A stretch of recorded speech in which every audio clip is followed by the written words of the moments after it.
आपको इस फ्लेम के डिफरेंट रीजन के अंदर डिफरेंट टेम्परेचर की वैल्यूज लर्न करने की जरूरत नहीं फॉर द टाइम भी। कल को जब आप क्लास 12th में क्वालिटेटिव एनालिसिस पढ़ोगे, वहां पर आपको फ्लेम टेस्ट का डिटेल में डिस्क्रिप्शन दिया जाएगा कि ऐसा क्यों होता है कि डिफरेंट रीजन ऑफ फ्लेम में different temperature, different oxidation zone, different reduction zone, इनका बेसिकली मीनिंग क्या है।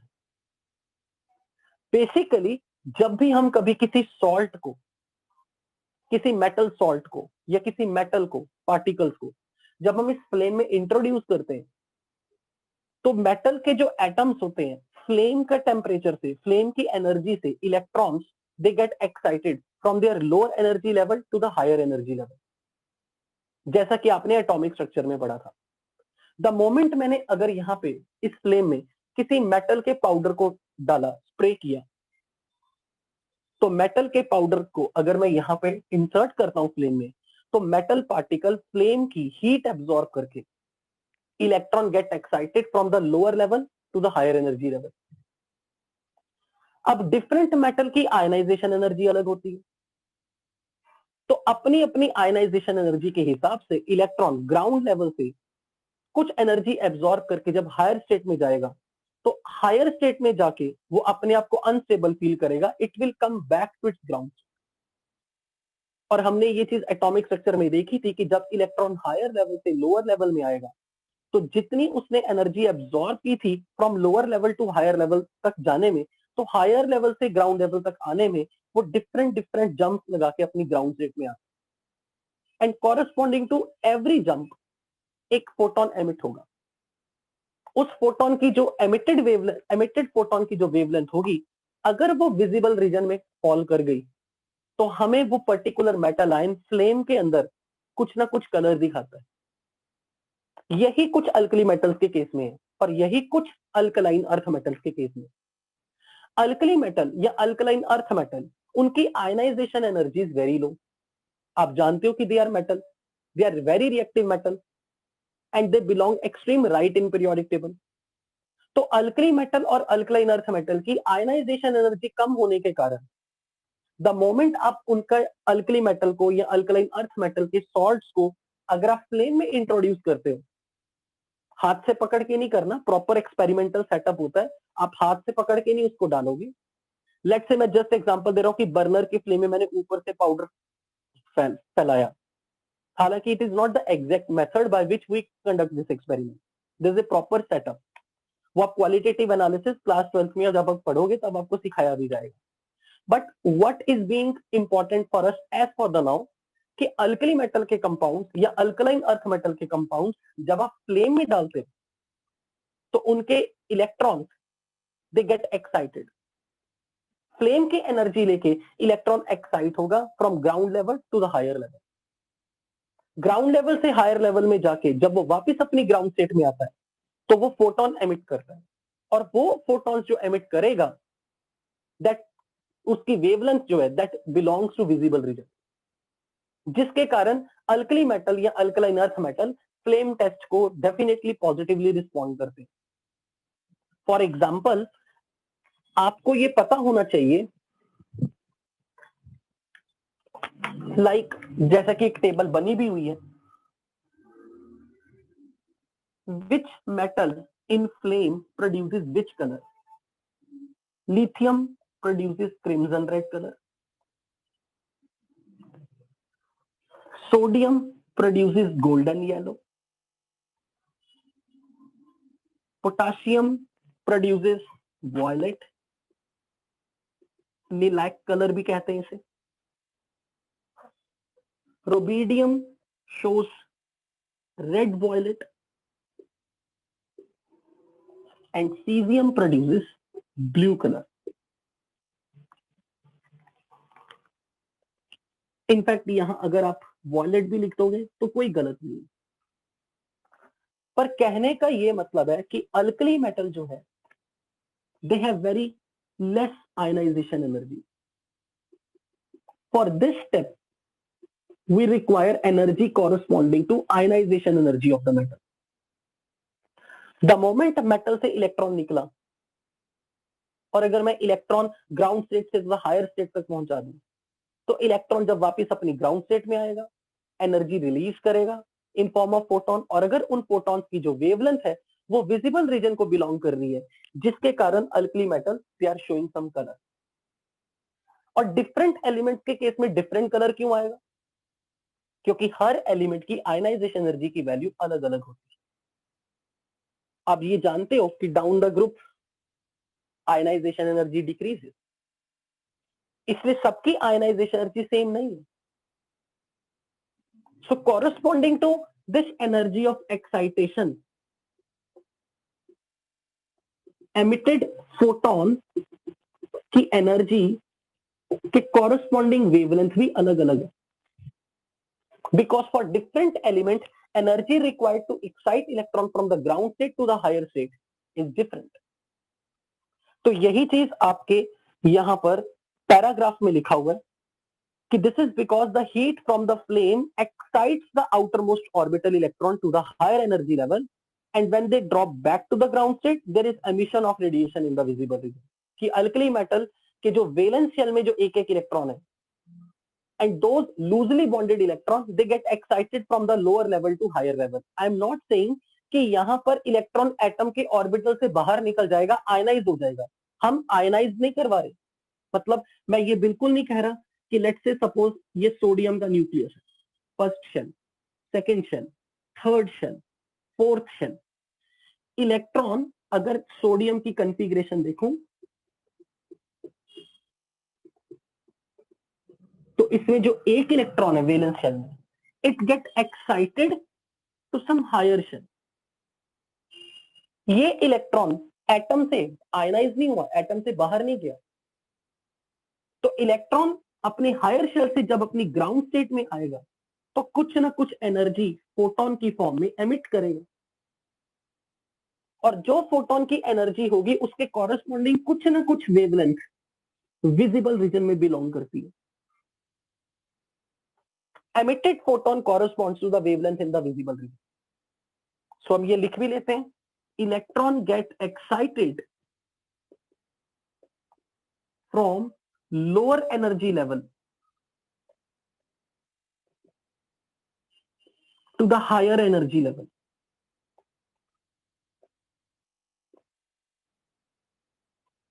by absorbing heat from the flame.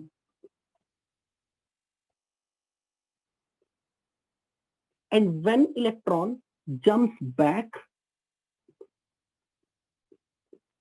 to its lower state, emitted photon has wavelength which belongs to visible region. Therefore, we see color. When alkali metals or their salts are introduced in the flame.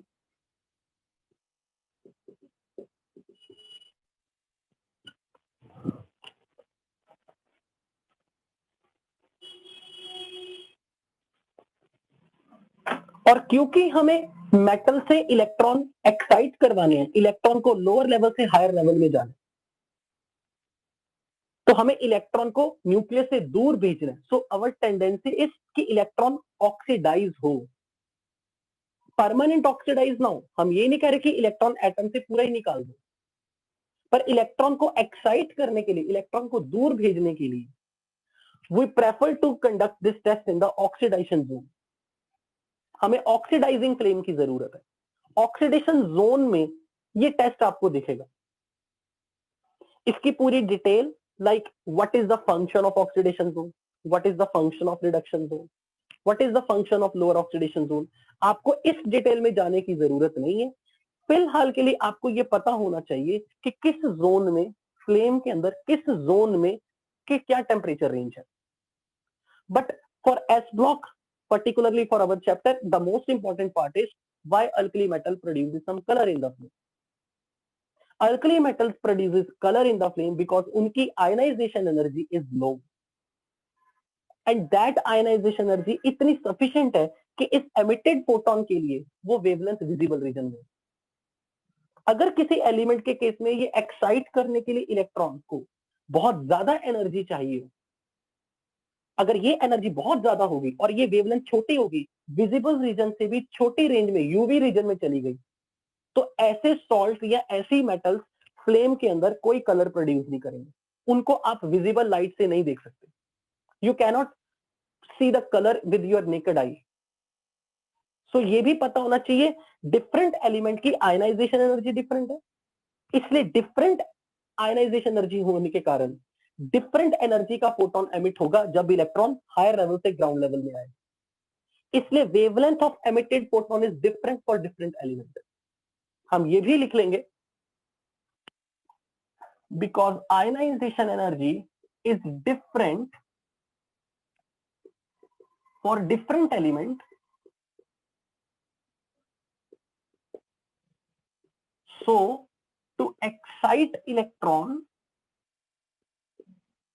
different atom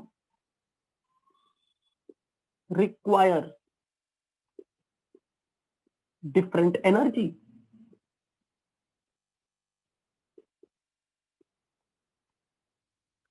and hence emitted photon has different wavelength for different atom.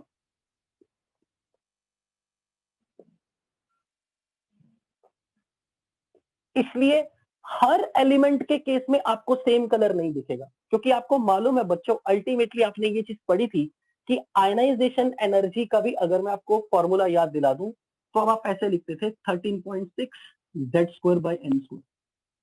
अगर मैं इसकी numerical value देखूं, different element का atomic number अलग है। Atomic number का मतलब protons की संख्या न्यूक्लियस में कितनी है। तो डिफरेंट एटम्स ने अपने इलेक्ट्रॉन्स को डिफरेंट फोर्स के साथ बाइंड करके रखा है। जैसे आप लिथियम से सीजियम में जा रहे हो, साइज बड़ा होता जा रहा है, साइज बड़ा होने से इलेक्ट्रॉन की अट्रैक्शन न्यूक्लियस के साथ कम होती जा रही है, तो सीजियम में से इलेक्ट्रॉन को एक्साइट कराना will be relatively easy task. तो हम ये बोल सकते हैं कि सीजियम लो एनर्जी लेके एक्साइट कर जाएगा, जबकि lithium will require large energy. Lithium का साइज छोटा है, तो लिथियम में इलेक्ट्रॉन को एक्साइट करने के लिए higher energy radiation, higher energy की जरूरत है। इसलिए जो फोटोन लिथियम के केस में ग्राउंड स्टेट में आने के टाइम एमिट होगा, उसकी वेवलेंथ, और सीजियम के केस में जब इलेक्ट्रॉन ग्राउंड स्टेट में आएगा तो एमिटेड फोटोन की wavelength will be different, wavelength will not be same. तो एमिटेड फोटोन की वेवलेंथ इवेंचुअली इस चीज पे डिपेंड करती है कि किस एनर्जी का फोटोन रिलीज हो रहा है, और फोटोन किस एनर्जी का रिलीज हो रहा है वो इस चीज पे डिपेंड करता है कि इलेक्ट्रॉन को एक्साइट होने के लिए कितनी एनर्जी सफिशिएंट है, which is controlled bye ultimately for different elements with the different atomic number, that will be different. अब ऐसा ना हो कि कोई ऐसा एलिमेंट हो जिसकी आयनाइजेशन एनर्जी बहुत ज्यादा है, उसके केस में अगर ionization energy is very high, तो एमिटेड फोटोन की जो वेवलेंथ है हो सकता है that will be so small कि वो यूवी रीजन में चली जाए, विजिबल रीजन में ही ना रहे। तो ऐसे केस में, उन एलिमेंट्स के केस में फ्लेम टेस्ट हमें कोई कलर नहीं दिखेगा visible with the naked I.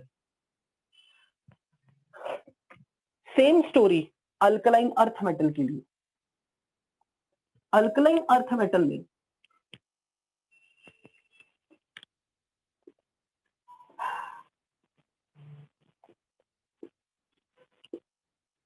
Beryllium, magnesium do not respond to any flame test. अब उसका रीजन आप समझ सकते हैं। इसका मतलब बेरिलियम और मैग्नीशियम के केस में इलेक्ट्रॉन को एक्साइट करने के लिए ionization energy required is very high. Energy electron को इलेक्ट्रॉन को ग्राउंड स्टेट से हायर स्टेट तक ले जाने के लिए energy required is so large कि एमिटेड फोटोन की वेवलेंथ विजिबल रीजन से बाहर हो जाएगी। इसलिए बेरिलियम और मैग्नीशियम फ्लेम में कोई कलर प्रोड्यूस नहीं करेगा। Calcium, strontium, barium. Calcium produces crimson red. Calcium produces brick red. Strontium produces crimson red color in the flame, and barium produces green color in the flame. कई बार इसे Apple green भी लिखा होता है. आपको exact colour ऐसे word by word नहीं याद करना, क्रिम्सन रेड, एप्पल ग्रीन. आपको आइडिया होना चाहिए बस कि कौन सा कलर है. इन शॉर्ट, इस टॉपिक से रिलेटेड क्वेश्चन अगर आपको ये पूछा जाएगा कि एस ब्लॉक में कौन से एलिमेंट है जो फ्लेम में कलर नहीं देते, that is the most important question. Beryllium and magnesium do not produce any colour in the flame because their ionization energy is very high. आप वैसे भी देखो, ग्रुप 1 और ग्रुप 2 में as you move from left to right ionization energy increase. तो group 2 वालों की ionization energy group 1 वालों से ज्यादा है. और ग्रुप 2 में भी अगर मैं ले जाऊं beryllium, magnesium, calcium, strontium, barium, down the group ionization energy decreases. तो हाईएस्ट आयनाइजेशन एनर्जी बेरिलियम की है. हालांकि इसका इफेक्ट मैग्नीशियम तक देखने को मिलता है कि हाई आयनाइजेशन एनर्जी बेरिलियम और मैग्नीशियम तक जितनी भी रेंज में है, उसके कॉरेस्पॉन्डिंग जो फोटोन एमिट होगा जब इलेक्ट्रॉन हायर शेल से ग्राउंड स्टेट में आएगा, that emitted photon has wavelength does not belong to visible region. So beryllium, magnesium do not produces any colour in the flame. That is the more important. खासकर इसमें जो अपने flame के अंदर जो डिफरेंट जोन का टेम्परेचर है, that is not very important. वो अभी के लिए इतना इंपॉर्टेंट नहीं है, ना कोई पर्टिकुलरली ऐसा क्वेश्चन से पूछा जाता है. बट जब आप क्वालिटेटिव एनालिसिस क्लास 12th में जाओगे तो आपको डेफिनेटली वहां पे एक्सप्लेनेशन मिलेगी. डिफरेंट जोन में टेम्परेचर डिफरेंट क्यों हुआ, उनके नाम ऐसे क्यों रखे गए, ऑक्सीडेशन जोन, रिडक्शन जोन, वो सारी डिटेल आपको वहां मिल जाएगी. चलिए, पेज नंबर 1 पर तो सिर्फ इतनी ही डिस्कशन है. अब चलते पेज नंबर 2 में, वहां से हमारे चैप्टर का असली पार्ट स्टार्ट हो.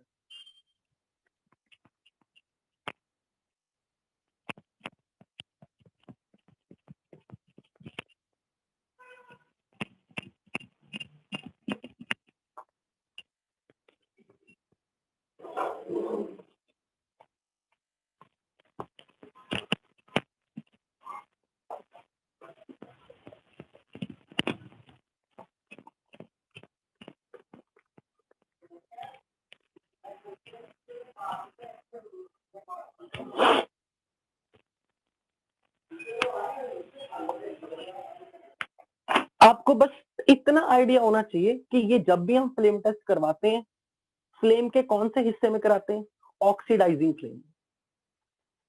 क्या होता है ऑक्सीडाइजिंग फ्लेम, उसमें क्यों ऐसा होता है, we are not going to discuss about that with detail. आपको उस फ्लेम का सिर्फ इतना रीजन पता होना चाहिए कि ऑक्सीडाइजिंग फ्लेम में हम ये टेस्ट करवाते हैं. चलिए, पेज नंबर 2 पे आपको एक टेबल दिख रही है. इस टेबल में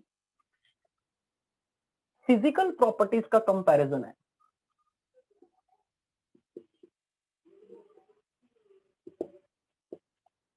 अल्कली मेटल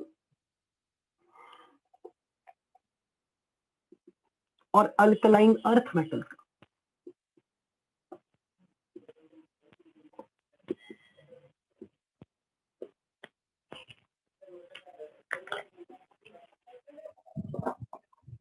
इस टेबल में अगर आप पेज नंबर 2 पे देखोगे,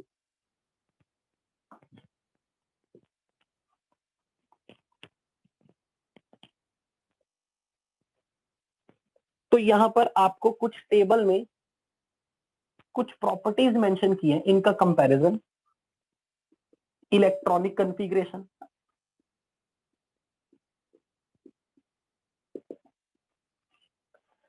atomic and ionic radius,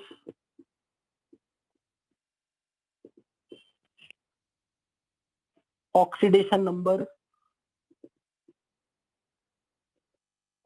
and valency, ionization energy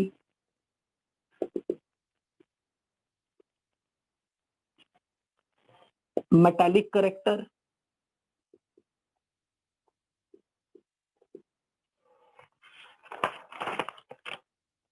hydration of ions,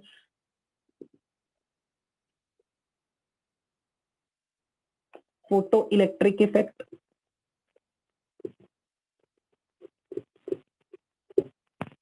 electronegativity.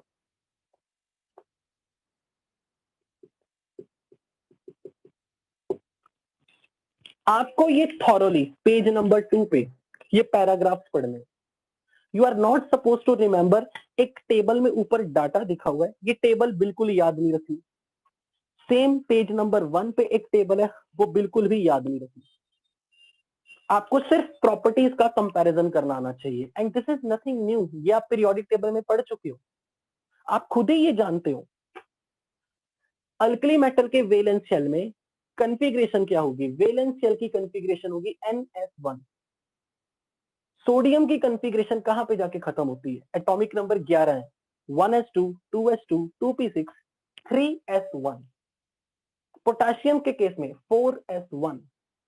तो वैलेंस शेल की कॉन्फ़िगरेशन अगर आपको याद हो तो पीरियोडिक टेबल में हमने जनरल कॉन्फ़िगरेशन लिखना सीखा था, और एस ब्लॉक की जनरल कॉन्फ़िगरेशन थी NS1 to 2, where N represents period number or valence shell, and 1 to 2 represents what?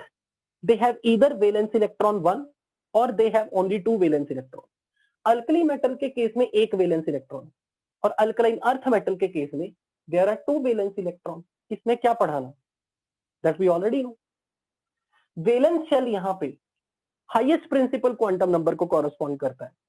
Like sodium belong to third period, तो सोडियम की कॉन्फ़िगरेशन खत्म होती 3s1।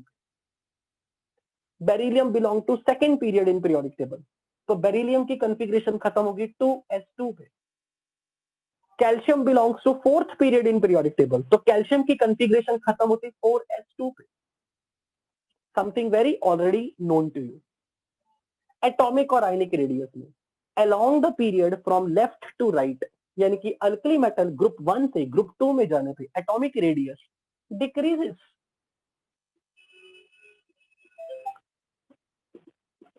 तो ग्रुप 2 के एलिमेंट को ग्रुप 1 के एटम के साथ अगर आप रेडियस वाइज कंपेयर करोगे फॉर द सेम पीरियड, तो इसमें क्या अलग है? लिथियम से बेरिलियम में रेडियस विल डिक्रीज, सोडियम से मैग्नीशियम में रेडियस विल डिक्रीज, पोटेशियम से कैल्शियम में रेडियस विल डिक्रीज, रुबिडियम से स्ट्रोंशियम में रेडियस विल डिक्रीज, सीजियम से बेरियम में रेडियस विल डिक्रीज। ऑलरेडी आप जानते हो। Down the group ionize radius increases, ये भी आपको मालूम है, down the group atomic radius बढ़ता है क्योंकि शेल ऐड होते थे। स्क्रीनिंग इफेक्ट, स्लैटर्स रूल, ये सब आपने पीरियोडिक टेबल में किया, तो यही सब यहाँ पे लिखा हुआ है। आप चाहे पैराग्राफ में देख लो, पढ़ के देख लो कि along the period from left to right size of the group 2 element will be less than the size of group 1 element in the same period. Down the group atomic radius is more.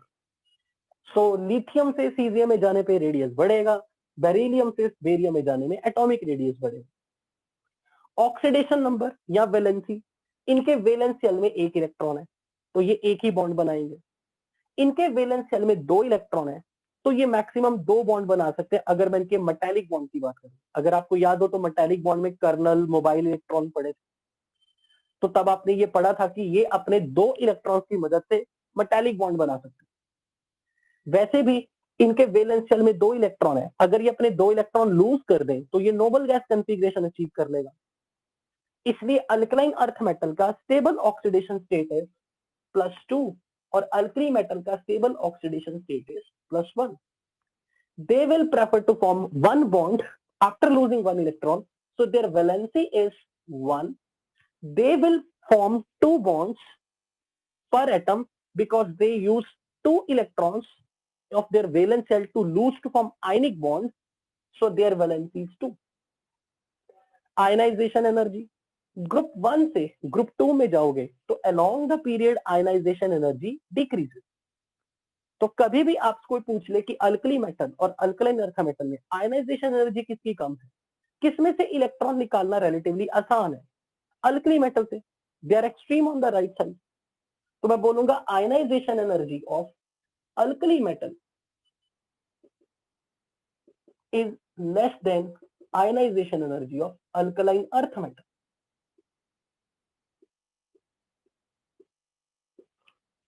और alkali metal की ionization energy alkaline earth metal से तो कम होगी, लेकिन अगर इनका आपस का कंपैरिजन करना हो लिथियम से caesium, you already know down the group ionization energy decreases, down the group ionization energy decreases. तो अगर आयनाइजेशन एनर्जी का ट्रेंड आपसे पूछा जाए तो unknown, it's not unknown question for you. This entire table on page number 2 is already what we have studied in periodic table. Down the group from group 1 to group 2, alkali metal to alkaline earth metal, ionization energy increases along the period. Down the group ionization energy decreases. तो lithium से caesium में जाने पे, beryllium से barium पे जाने पे ionization energy घटेगी। मेटालिक करेक्टर, मेटालिक करेक्टर में हम क्या चीज देखते हैं, कोई एलिमेंट कितना इलेक्ट्रोपॉजिटिव, यानी कि किसी एलिमेंट की इलेक्ट्रॉन लूज करने की टेंडेंसी कितनी ज्यादा। तो इवेंचुअली मेटालिक करेक्टर का रिलेशन आयनाइजेशन एनर्जी से, जिसका आयनाइजेशन एनर्जी कम होगा यानी कि उसमें से इलेक्ट्रॉन निकालना रिलेटिवली ज्यादा आसान, यानी कि उस एलिमेंट की इलेक्ट्रॉन लूज करने की टेंडेंसी ज्यादा होगी जिसकी आयनाइजेशन एनर्जी लो होगी, and that will be considered as more electropositive. तो हम कहेंगे कि alkali metals they are more electropositive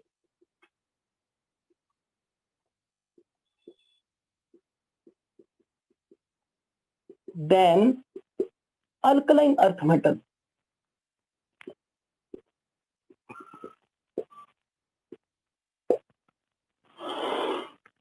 और अगर डाउन द ग्रुप बात करूं, down the group tendency to lose electron increase, and if tendency to lose electron down the group increases, तो मैं बोलूंगा मेटालिक करेक्टर इज इंक्रीजिंग। आप जानते हो डाउन द ग्रुप इलेक्ट्रोनेगेटिविटी घटती है। So as you are moving from lithium to caesium, electropositive character is increasing. Caesium is most electropositive. Caesium की ionization energy इस पूरे ब्लॉक में सबसे कम है। बेरिलियम की आयनाइजेशन एनर्जी मैक्सिमम है, सीजियम की मिनिमम है। तो सीजियम इज मोस्ट मेटालिक। तो ग्रुप 1 से ग्रुप 2 में जाओगे तो मेटालिक करेक्टर घटेगा।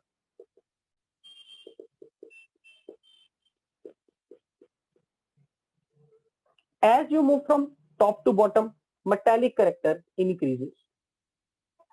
ये तो उनके लिए जिन्होंने पीरियोडिक टेबल में कुछ ना समझा हो। अब एक बार इलेक्ट्रोनेगेटिविटी की बात कर लेते हैं। What happens, they all are metal. तो एस ब्लॉक एलिमेंट्स की electronegativity value is very less, they are more electropositive.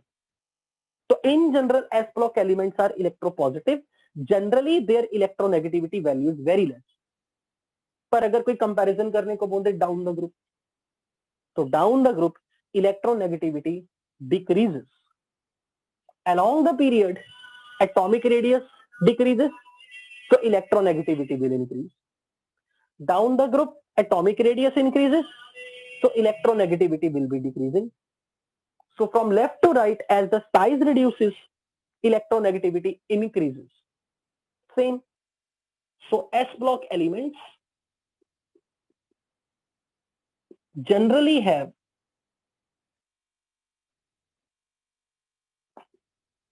lower value of electronegativity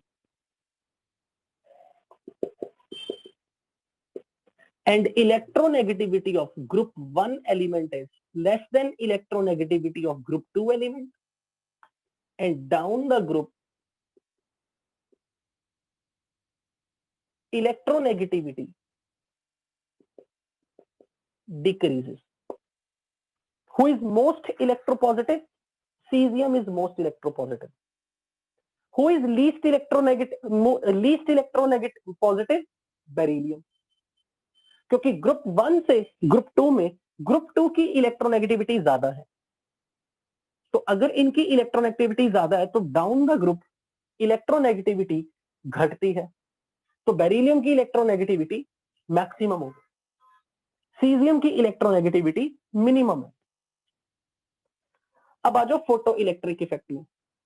तो आपको याद होगा एटॉमिक स्ट्रक्चर में हमने एक टॉपिक पढ़ा था कि जब एक मेटल के ऊपर आप लाइट फॉल कराते तो लाइट आके मेटल के लूजली बाउंडेड इलेक्ट्रॉन्स को निकाल देती, और उन इलेक्ट्रॉन्स को अगर हम वायर के थ्रू, एक सर्किट के थ्रू मोशन करवाएं तो करंट जनरेट होगा। तो फोटोन की मदद से विजिबल लाइट डाल दी आपने, तो विजिबल लाइट का फोटोन जब मेटल पे स्ट्राइक करेगा तो वो उसके लूजली बाउंडेड इलेक्ट्रॉन्स को एक्साइट कर देगा, आयनाइज कर देगा, और जो इलेक्ट्रॉन बाहर निकलेगा मेटल के सरफेस से उसको वायर के थ्रू मेटल्स में मतलब वायर्स के थ्रू लगा के सर्किट में इलेक्ट्रॉन का मोशन करवा दो, जिसमें हमने कुछ ऐसी ड्राइंग भी करी थी कि मेटल का पीस है, इस पे फोटोन फॉल कराया, इलेक्ट्रॉन निकला। और अगर आपने यहां पर इसे एक पाथ दे दिया वायर्स के थ्रू, एक सर्किट कंप्लीट करवा दिया, तब आप ये देखते थे कि इलेक्ट्रॉन का फ्लो जब इस सर्किट में होगा तो it will generate some current. That was just photoelectric effect. तो फोटो इलेक्ट्रिक इफेक्ट उसी मेटल पे करवाने का फायदा है जिसमें से इलेक्ट्रॉन निकालना आसान हो, जिसमें वैलेंस इलेक्ट्रॉन न्यूक्लियस के साथ लूजली बॉन्डेड है। और आप ये जानते हैं कि अल्कली मेटल और अल्कलाइन अर्थ मेटल में, alkali metal they have very less attraction for their valence electron because इनका साइज बड़ा है, इनकी आयनाइजेशन एनर्जी कम है, इनका रेडियस ज्यादा है, इनकी आयनाइजेशन एनर्जी कम है, तो इनकी अपने वैलेंस इलेक्ट्रॉन के प्रति जो अट्रैक्शन है दैट इज लेस। तो इवन विजिबल लाइट की लो एनर्जी का कोई फोटोन भी अगर आएगा तो वैलेंस इलेक्ट्रॉन को नॉकआउट कर देगा। तो इलेक्ट्रॉन का वायर के थ्रू मोशन सर्किट कंप्लीट करवा के यू कैन जनरेट इलेक्ट्रिसिटी। लेकिन फोटो इलेक्ट्रिक इफेक्ट में कौन सी मेटल को प्रेफर करोगे? ऑब्वियसली उसी मेटल को चुनना ज्यादा बेहतर होगा जिसमें से इलेक्ट्रॉन निकालना आसान हो, यानी कि ऐसा इलेक्ट्रॉन जिसकी न्यूक्लियस के साथ अट्रैक्शन कम हो। So photo electric effect is basically more useful if you are using a metal which is very very electropositive, whose ionization energy is very less। और लो आयनाइजेशन एनर्जी के लिए alkali metals are suitable candidate, क्योंकि alkaline earth metal की तो ionization energy ज्यादा है, उनके surface से इलेक्ट्रॉन निकालना तो मुश्किल है।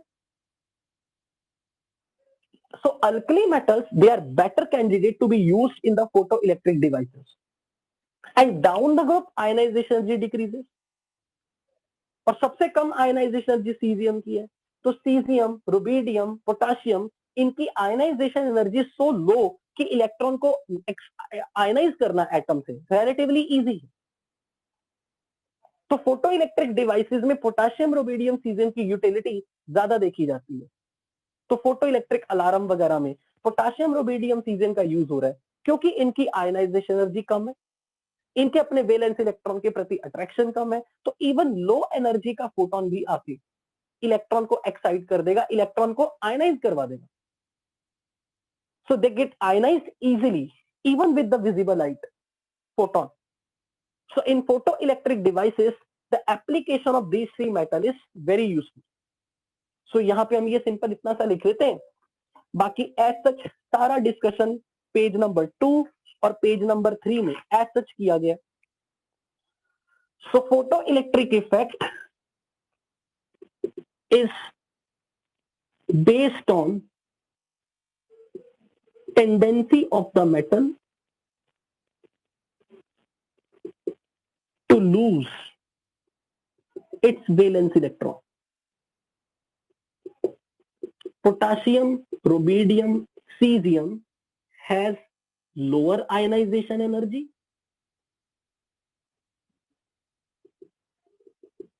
so they are preferred over other metals. So alkali metals की आयनाइजेशन एनर्जी कम है, उनमें से इलेक्ट्रॉन को निकालना रिलेटिवली आसान है। अब बात करते हैं हाइड्रेशन ऑफ आयन। इस पे जरूर I will spend some time, क्योंकि ये केमिकल बॉन्डिंग पार्ट 5 में अभी आपने वैसे ताजा ताजा पढ़ा भी था।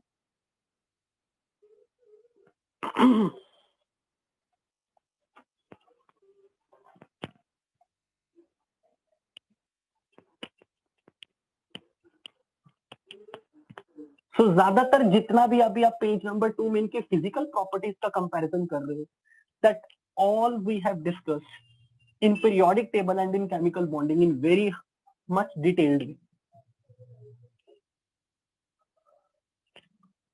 अगर आपको याद हो तो हमने केमिकल बॉन्डिंग पार्ट 5 में हाइड्रेशन एनर्जी का कॉन्सेप्ट पढ़ा।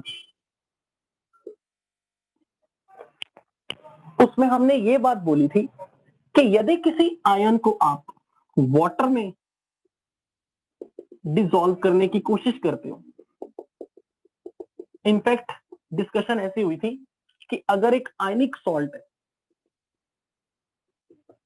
जिसको पानी में डालते ही ये अपने केटाइंस या एनाइंस में स्प्लिट कर जाए,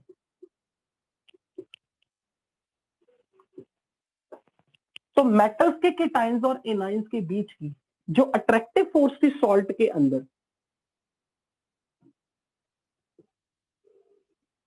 तो यहां केटायन एनाइन के बीच में कुछ आयनिक बॉन्ड था। आपने उसको पानी में डाला, बीइंग कि ये सॉल्युबल है, तो आयन सोल्यूशन के अंदर the moment they will enter, water के मॉलिक्यूल्स इन्हें सराउंड करते थे। Cation get surrounded by the water molecule, anion get surrounded by the water molecule. तो केटायन को जब सॉल्वेंट मॉलिक्यूल सराउंड करेगा, तो हमने ये चीज देखी थी कि वाटर मॉलिक्यूल्स का negative and, because water polar molecule है, इसकी dipole moment finite number, it's a polar molecule, तो वाटर का ऑक्सीजन वाला एंड केटायन के साथ आयन डाइपोल अट्रैक्शन दिखाएगा। और ऐसे खूब सारे वाटर मॉलिक्यूल इसे सराउंड करेंगे।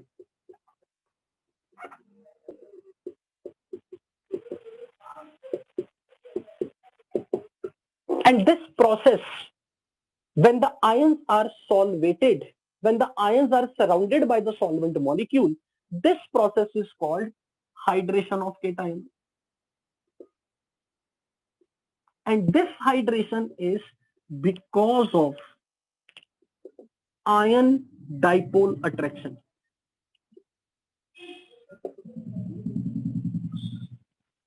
और ये अट्रैक्शन सिर्फ केटायन के साथ ही नहीं है, एनायन के साथ भी है। एनायंस को भी solvent molecule they will surround, लेकिन उनके केस में वाटर का जो पॉजिटिव पार्ट है which is hydrogen, it will develop some kind of ion dipole attraction. आपको अगर ध्यान हो तो ऐसी ड्राइंग हमने वीक फोर्सेस के टॉपिक में पढ़ी थी, जब हमने आयन डाइपोल अट्रैक्शन का स्टडी किया था।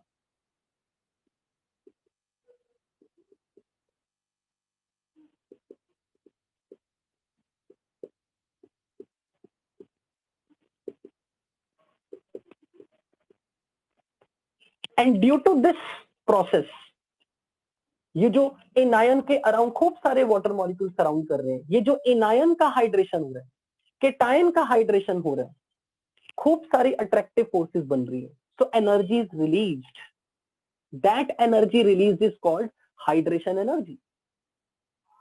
सो hydration energy is proportional to, हमने किया था, charge on the cation, charge on the ion, and inversely proportional to size of the ion.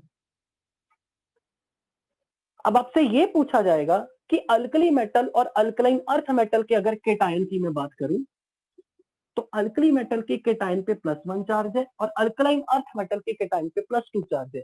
तो किसको सॉल्वेंट मॉलिक्यूल से हाइड्रेशन ज्यादा मिलेगा? आप कहोगे obviously alkaline earth metal. Alkaline earth metal के केटायन पे +2 चार्ज है, चार्ज ज्यादा है। दूसरी चीज, पॉजिटिव चार्ज ज्यादा होने से रेडियस छोटा है, तो हाइड्रेशन एनर्जी ग्रुप 2 के केटायंस के लिए ज्यादा होगी, ग्रुप 1 के केटायंस के लिए कम होगी। This is the point you should note कि hydration energy is more for group 2 cations. Why? Because of more positive charge and due to smaller size.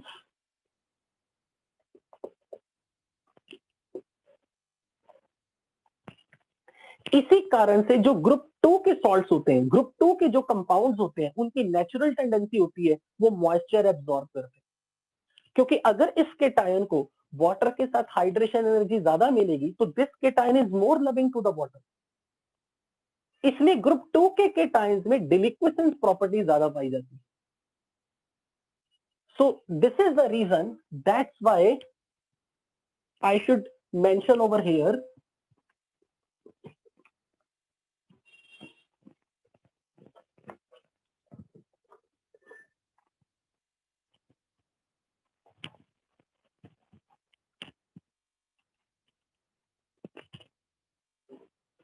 because hydration energy is proportional to the charge on the ion,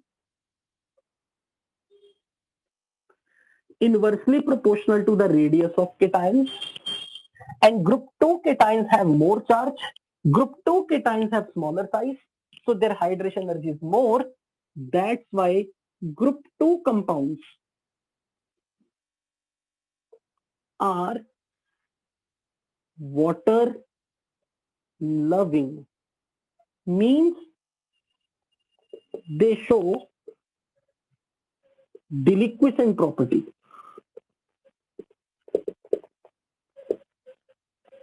or you can say that they are hygroscopic.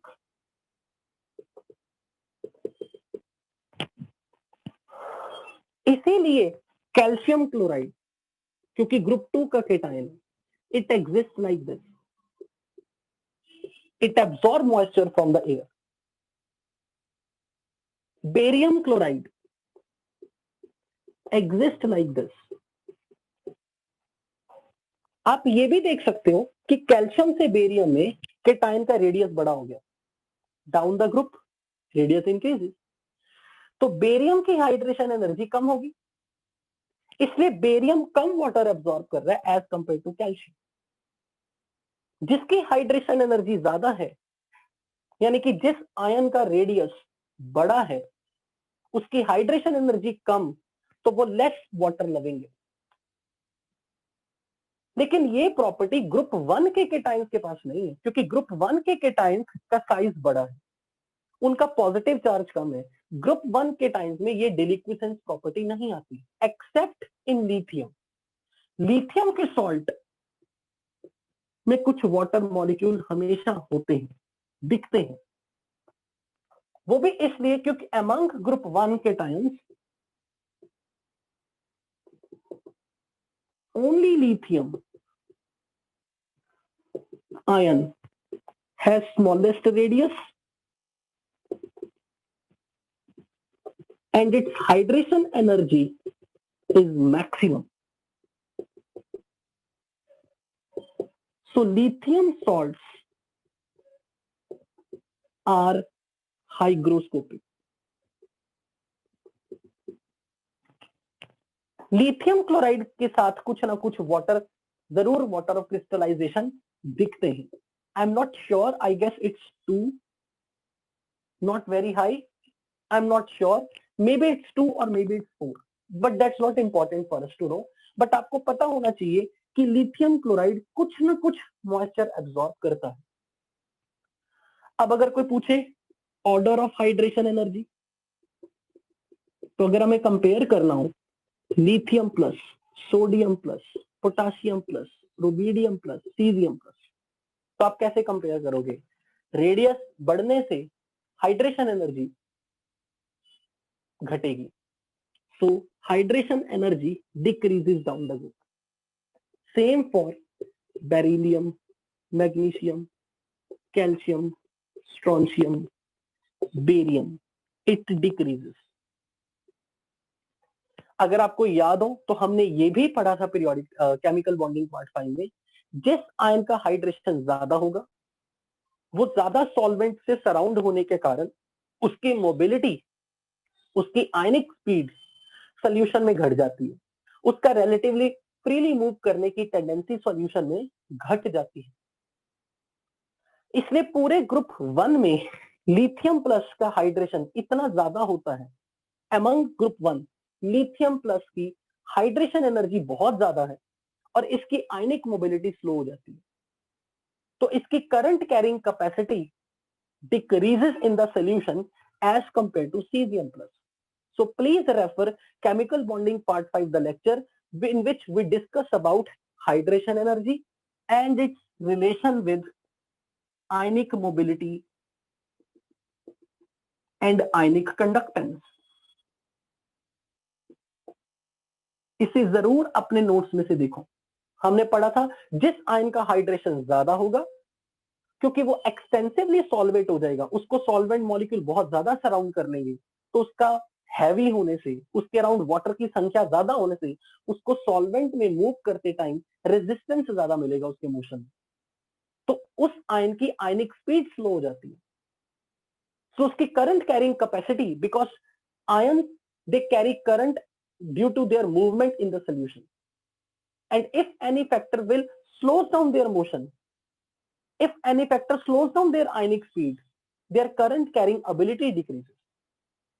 तो जिस ion का hydration ज्यादा होगा that will be poor conductor as compared to the ion जिसका hydration कम होगा. So this is something which we already have studied in chemical bonding part 5.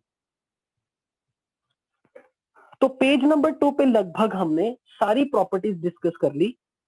अब हम page number 3 पे आई checked in the sheet it's 2 water. अभी मैं कह रहा था ना कि आई एम नॉट श्योर, ये शीट में अपने लिखा हुआ है कि ये 2 वाटर दिखाता है, पर ये देखो इसमें वाटर ऑफ क्रिस्टलाइजेशन है, सोडियम पोटेशियम रुबिडियम सीजियम किसी में नहीं, क्योंकि इसकी हाइड्रेशन एनर्जी मैक्सिमम है. पर अगर मैं कंपैरिजन करूं ग्रुप 1 वर्सेस ग्रुप 2 का, तो ग्रुप 2 की हाइड्रेशन एनर्जी ज्यादा है, तो ग्रुप 2 में आपको ऐसे कंपाउंड्स ज्यादा मिलेंगे जिनमें most of the alkaline earth metal के सॉल्ट हाइग्रोस्कोपिक होंगे या वो वाटर एब्सॉर्ब करेंगे, मॉइस्चर एब्सॉर्ब करेंगे. पर ये टेंडेंसी अल्कली मेटल में कम पाई जाती है, और अल्कली मेटल में भी सिर्फ लिथियम प्लस में पाएंगे, क्योंकि लिथियम प्लस का साइज सबसे छोटा था.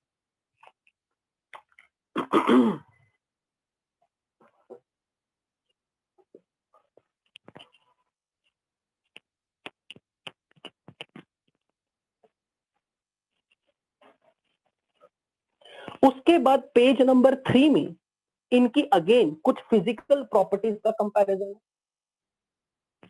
फिजिकल प्रॉपर्टीज में अगर मैं आपको लेके चलूं,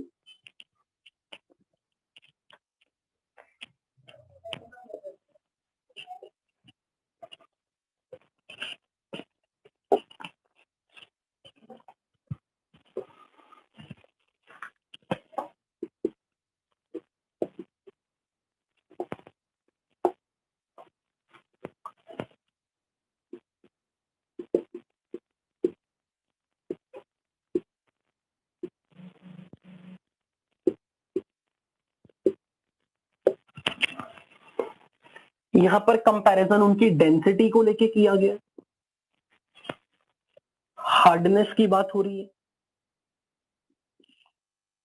melting point and boiling point की बात है.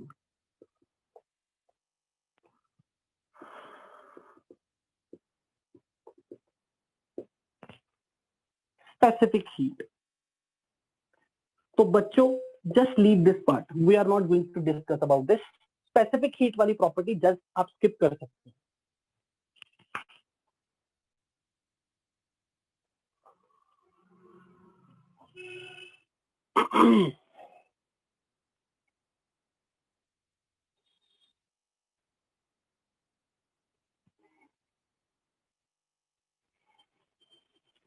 इसमें अगेन डेंसिटी वाला point is not important, leave it.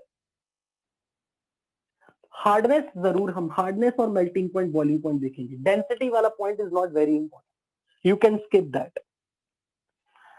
Hardness की अगर मैं बात करूं, तो अगर आपको याद हो, हमने मेटालिक बॉन्ड में इलेक्ट्रॉन सी मॉडल पढ़ा था, बैंड थ्योरी ऑफ मेटल्स पढ़ी. जब इलेक्ट्रॉन सी मॉडल की बातें हुई थी तो हमने ये डिस्कशन की थी कि मेटल्स के अंदर कर्नल और मोबाइल इलेक्ट्रॉन के साथ कुछ ना कुछ जो भी इलेक्ट्रोस्टैटिक अट्रैक्शन है कर्नल और मोबाइल इलेक्ट्रॉन में, that decides strength of metallic bond.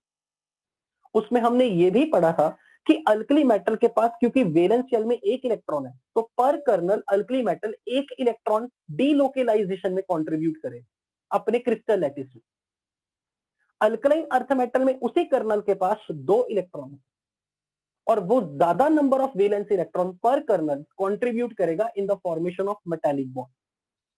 इसलिए अल्कली मेटल के अंदर मेटालिक बॉन्ड की strength is very less as compare to alkaline earth metal. वैसे तो ये सारी अल्कली मेटल और अल्कलाइन अर्थ मेटल में मेटालिक बॉन्ड की स्ट्रेंथ डी ब्लॉक एलिमेंट्स की मेटल के कंपैरिजन में हमने कम देखी थी। हमने कहा था कि जो डी ब्लॉक एलिमेंट्स होते हैं वो मेटालिक बॉन्ड बनाते हैं, बस अपने वैलेंस एस इलेक्ट्रॉन को यूटिलाइज नहीं करते, साथ के साथ वो वैलेंस डी इलेक्ट्रॉन को भी यूटिलाइज करते हैं। तो अगर हम अपने डिस्कशन को सिर्फ एस ब्लॉक तक लिमिटेड रखें तो एस ब्लॉक वालों के पास वैलेंस शेल में या तो 1 इलेक्ट्रॉन है या 2 इलेक्ट्रॉन, इसलिए इनके मेटालिक बॉन्ड की strength is very less. So overall S block elements are soft metal. पर अगर मैं कंपैरिजन करूं ग्रुप 1 वर्सेस ग्रुप 2 में, तो ग्रुप 2 में क्योंकि इनके कर्नल पे पॉजिटिव चार्ज ज्यादा +2, they contribute more number of valence electron in the delocalization in the metallic bond formation, so इनकी hardness is more as compare to alkali metal. फिर हमने ये भी पढ़ा था डाउन द ग्रुप आते वक्त जब साइज बढ़ेगा तो मेटल एटम्स के बीच का डिस्टेंस बढ़ने के कारण मेटालिक बॉन्ड की स्ट्रेंथ वीक होगी। जैसे जैसे आप डाउन द ग्रुप जाओगे मेटल मेटल के बीच का बॉन्ड लेंथ बढ़ेगा एंड लार्जर बॉन्ड लेंथ होने के कारण मेटालिक बॉन्ड की स्ट्रेंथ घटेगी, so melting point boiling point will decrease. Just a minute, excuse me.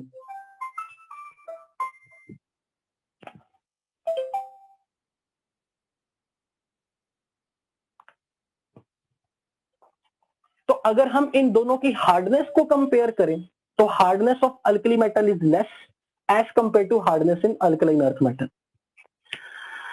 Again यहां पर जब हमने बात की थी कि इनमें मेटालिक कैरेक्टर है तो हमने इलेक्ट्रॉन सी मॉडल में ये भी पढ़ा था, they show malleability ductility, by metals are malleable ductile, why they show metallic lustre. यही पैराग्राफ में हार्डनेस वाले पैराग्राफ में आपको लिखा मिलेगा। मेल्टिंग पॉइंट और बॉइलिंग पॉइंट में अगर मैं ले आऊं तो आपको याद होना चाहिए, तो मैंने एक ऑर्डर लिखवाए थे और ग्रुप 2 में ये भी बोला था कि यहां पर एक एक्सेप्शनल ऑर्डर है जिसको आपने राइम की फॉर्म में याद रखना। मेटालिक बॉन्ड की स्ट्रेंथ का order down the group, larger the radius, weaker is the strength of metallic bond, melting point boiling point will decrease. जो आप डायरेक्टली देख सकते हो लिथियम से sodium, potassium, rubidium, caesium, down the group melting point boiling point decrease. लेकिन group 2 में मैंने एक राइम बताई थी, अगर आपको याद हो तो यहां मेल्टिंग पॉइंट के लिए the order was beryllium, calcium, strontium, barium, magnesium, and boiling point में beryllium, barium, calcium, strontium, magnesium. हम ये एक्सपेक्ट कर रहे थे कि down the group atomic radius increases, दो एटम्स के बीच, मेटालिक एटम्स के बीच डिस्टेंस बढ़ेगी, उनमें अट्रैक्टिव फोर्स वीक होगी, तो melting point down the group घटना चाहिए था। तो हम एक्सपेक्ट कर रहे थे down the group metallic bond should follow this order, जबकि मैग्नीशियम एक्सेप्शनली लो था। तो ये एक्सेप्शन आपको याद होनी चाहिए कि मैग्नीशियम का मेल्टिंग पॉइंट और बॉइलिंग पॉइंट सबसे कम।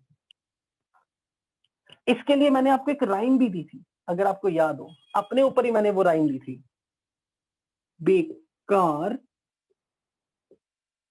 का बेकार सर बाल मांगे। आपको याद होगा ये। फिर यहां लिखा था बेचारा बाप कार स्कूटर मांगे।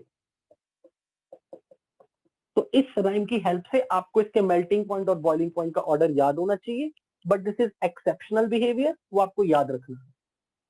हालांकि ये इतना इंपॉर्टेंट तो नहीं है, पर क्योंकि हमने मेल्टिंग मेटालिक बॉन्ड में केमिकल बॉन्डिंग पार्ट 4 में पढ़ा भी था, तो मैंने जस्ट उसका एक रिवीजन दे दी।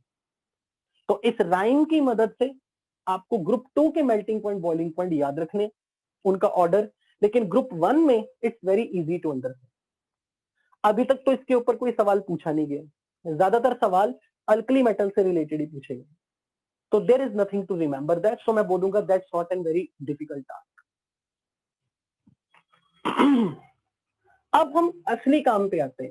फिजिकल प्रॉपर्टीज का description it's literally an formality, कि हमने ये चीज एक बार फॉर्मली देख लिया कि हमने ये टॉपिक क्लास में कर लिया, बट बेसिकली पेज नंबर 2 और 3 में और पेज नंबर 1 तक जो भी है that is not as such very important. अब हम चलते पेज नंबर 4 में, जहां पे रियली कुछ नया सीखने को मिले।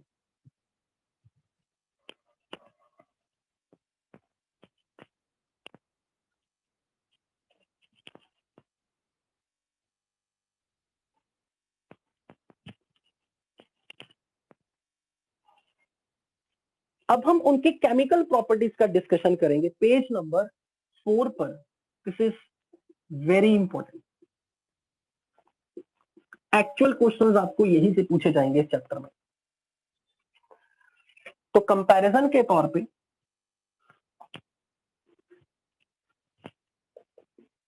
Alkali metal and alkaline earth metal,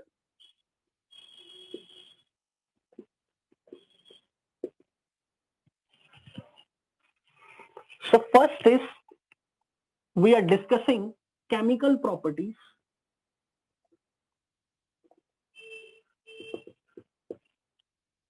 तो वेरी फर्स्ट, सबसे पहले तो केमिकल प्रॉपर्टीज को समझने से पहले आपको ये पता होना चाहिए, जितने भी ये एस ब्लॉक एलिमेंट है ना, चाहे वो अल्कली मेटल हो चाहे अल्कलाइन अर्थ मेटल, अगर वो किसी से भी रिएक्ट करेंगे तो अल्टीमेटली वो मेटल है।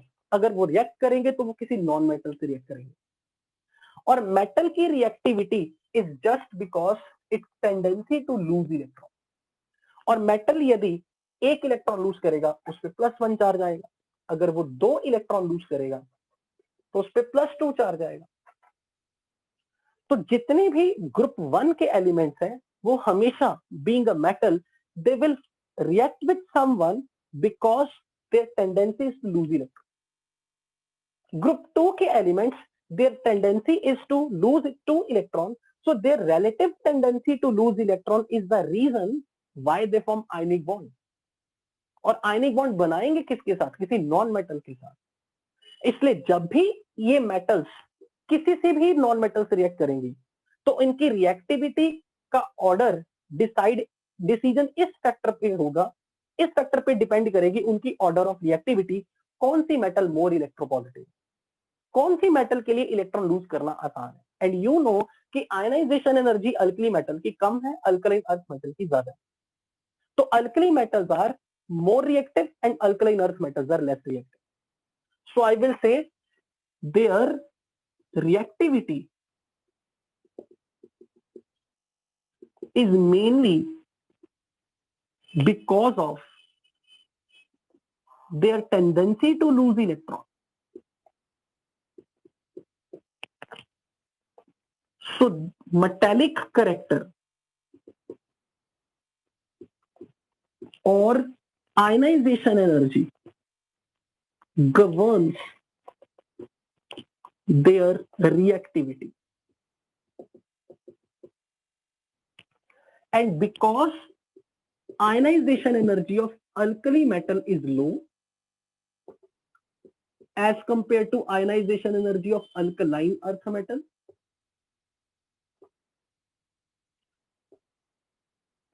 अगर मैं इलेक्ट्रोनेगेटिविटी की बात करूं तो alkali metals are more electropositive,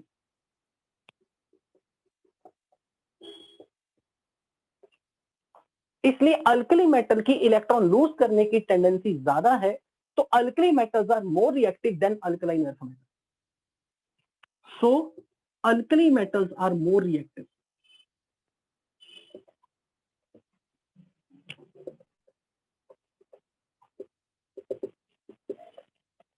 than alkaline earth metal.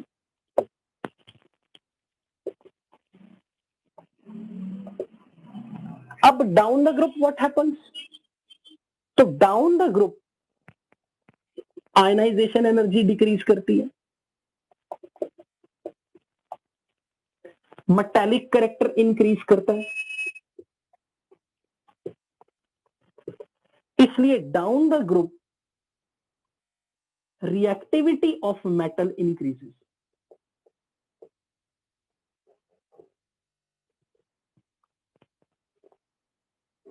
इसलिए अगर आपसे कोई ये पूछे ना अल्कली मेटल और अल्कलाइन अर्थ मेटल में कौन ज्यादा रिएक्टिव है, आप बोलोगे ग्रुप 1 एलिमेंट ज्यादा रिएक्टिव। ग्रुप 1 में भी सबसे ज्यादा कौन रिएक्टिव है, तो lithium, sodium, potassium, rubidium, caesium, जिसका आयनाइजेशन एनर्जी कम, जो मोस्ट मेटालिक, जिसका electropositive character high, its tendency to lose electron is more. तो जब भी हम बात करेंगे उनकी रिएक्टिविटी की, तो लिथियम से सीजियम में down the group reactivity increases, beryllium, magnesium, calcium, strontium, barium, down the group their reactivity increases।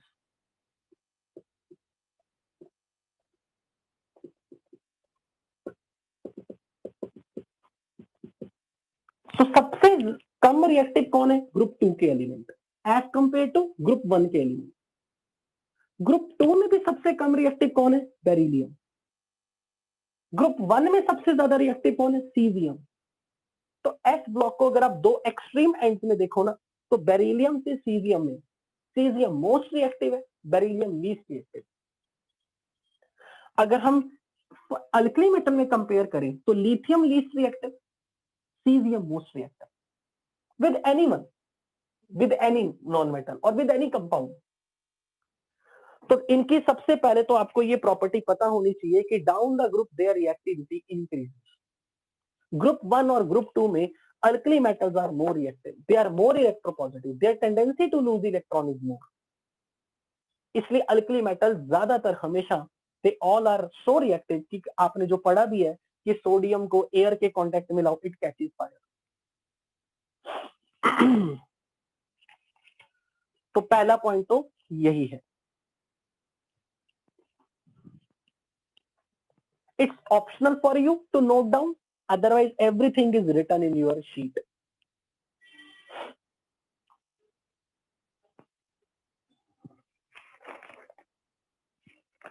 बहुत आसान चैप्टर है, बहुत फ्री के मार्क्स वाला चैप्टर है।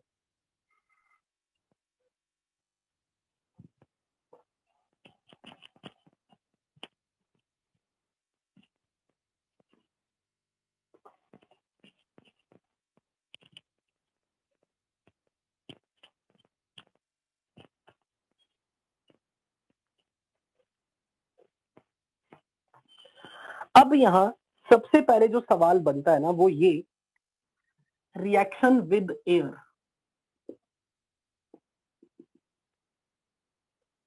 तो यहां कुछ पॉइंट्स बहुत इंपॉर्टेंट है और अगर आपको ध्यान रहे, मैं यहां जो भी पढ़ाने वाला हूं उसको मैंने हैंड रिटन शॉर्ट नोट्स में पहले ही आपसे ग्रुप में शेयर कर दिया।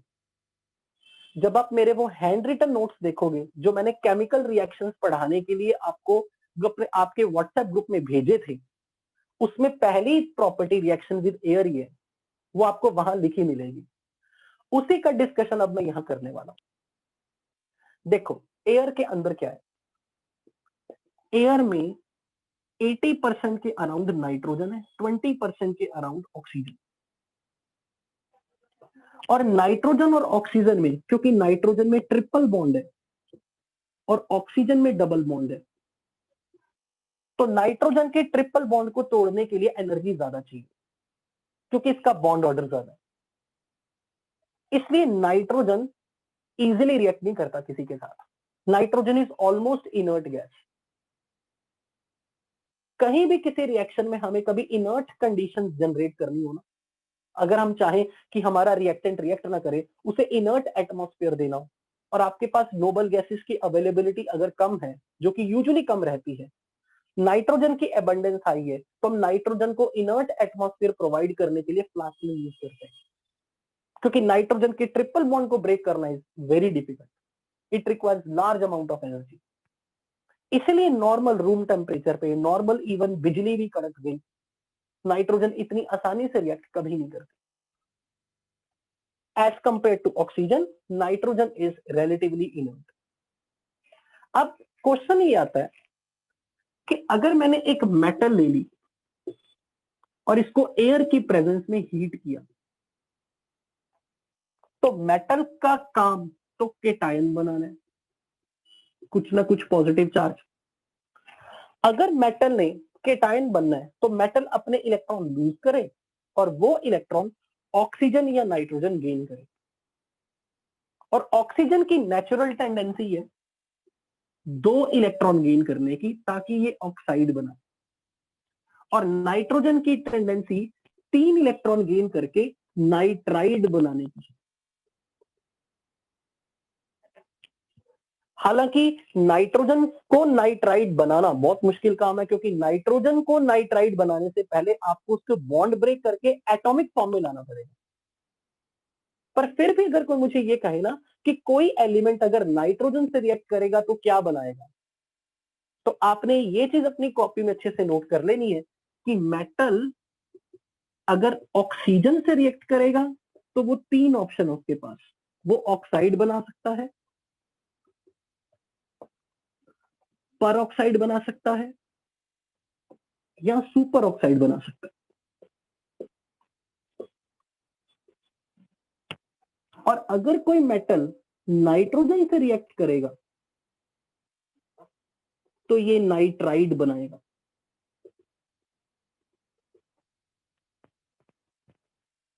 और ऑक्साइड, पर ऑक्साइड, सुपर ऑक्साइड, नाइट्राइड के फॉर्मूला, वो जो हमने लिस्ट ऑफ एनायन पढ़ी थी ना 5450 आयंस की लिस्ट, अब उसका रोल इस चैप्टर में भर भर के होगा। वो लिस्ट ऑफ एनायंस आपकी माइंड में स्टोर होने चाहिए। जब आप फॉर्मूले बनाओगे ना कंपाउंड के, तो आपको वैलेंसीज इंटरचेंज करनी होंगी, तो आपको आयंस का चार्ज रटा होना चाहिए। जैसे कि फॉर एग्जांपल अगर मैंने बोला ऑक्साइड है O2 माइनस, और मुझे इसको ग्रुप 1 के केटायन के साथ बॉन्ड बनवाना है, तो फॉर्मूला बनाते वक्त आप वैलेंसीज इंटरचेंज करोगे, बोलोगे M2O1 for alkali metal oxide.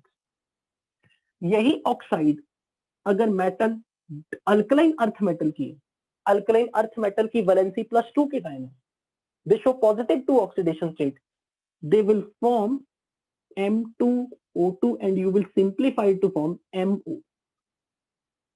तो आपको ये जो काम करवा रहा हूं ना, ये आपको आना चाहिए। एंड आई होप कि आपको वो एनायंस की लिस्ट अब तक याद हो चुकी होगी। नहीं हुई, do remember, do start learning. तो ग्रुप 1 के कंपाउंड के ऑक्साइड का फॉर्मूला M2O, ग्रुप 2 के ऑक्साइड्स का फॉर्मूला MO। ये ऐसी बेसिक बेसिक इंफॉर्मेशन आपको पता। ग्रुप 1 के कंपाउंड्स का नाइट्राइड अगर बनाना है तो नाइट्राइड इज N3 माइनस, और ग्रुप 1 के केटायंस पे +1 चार्ज, तो फॉर्मूला बनेगा M3N1। ग्रुप 2 के नाइट्राइड्स मेटल पे +2 चार्ज, नाइट्रोजन पे -3, interchange valency M3N2। I hope ये बेसिक नॉलेज आपको पता हो गया, आई एम श्योर। मैं अभी बताऊंगा कि इसका कनेक्शन इससे क्यों ले रहा हूं, पर आपको ये इंफॉर्मेशन हमेशा होनी चाहिए, मेटल ऑक्सीजन से मिलके या तो ऑक्साइड बनाएगी, या पर ऑक्साइड बनाएगी, या सुपर ऑक्साइड बनाएगी। मेटल नाइट्रोजन के साथ मिलके मेटल नाइट्राइड बनाएगी। अब आपको याद है केमिकल बॉन्डिंग पार्ट 5 में मैंने एक लेक्चर लिया था थर्मल स्टेबिलिटी सिखाने का। तो थर्मल स्टेबिलिटी डिसाइड करेगी क्या कोई मेटल नाइट्रोजन से रिएक्ट करेगी या नहीं, क्या कोई मेटल ऑक्सीजन से रिएक्ट करेगी या नहीं। अगर आपको मैं सिर्फ पहले नाइट्राइड्स में ले चलूं या ऑक्साइड्स में ले चलूं, तो आपको ध्यान होना चाहिए कि ऑक्साइड या नाइट्राइड मोनो एटॉमिक है। और जब मोनो एटॉमिक कंपाउंड्स की बात करोगे आप, उनकी थर्मल स्टेबिलिटी की बात करोगे, तो यदि एनायन मोनो एटॉमिक होगा तो उनके कंपाउंड की स्टेबिलिटी का ऑर्डर लैटिस एनर्जी के प्रोपोर्शनल होगा। अगर आपको याद हो तो हमने किया था कि यदि किसी कंपाउंड की थर्मल स्टेबिलिटी देखनी है, मान लो एक मेटल ऑक्साइड है, एक मेटल नाइट्राइड है, तो अगर कोई मुझे कहे कि इनमें से थर्मल स्टेबिलिटी किसकी ज्यादा है, तो मैं कहूंगा जिसके एनायन मोनो एटॉमिक होते हैं उनकी thermal stability is proportional to lattice energy.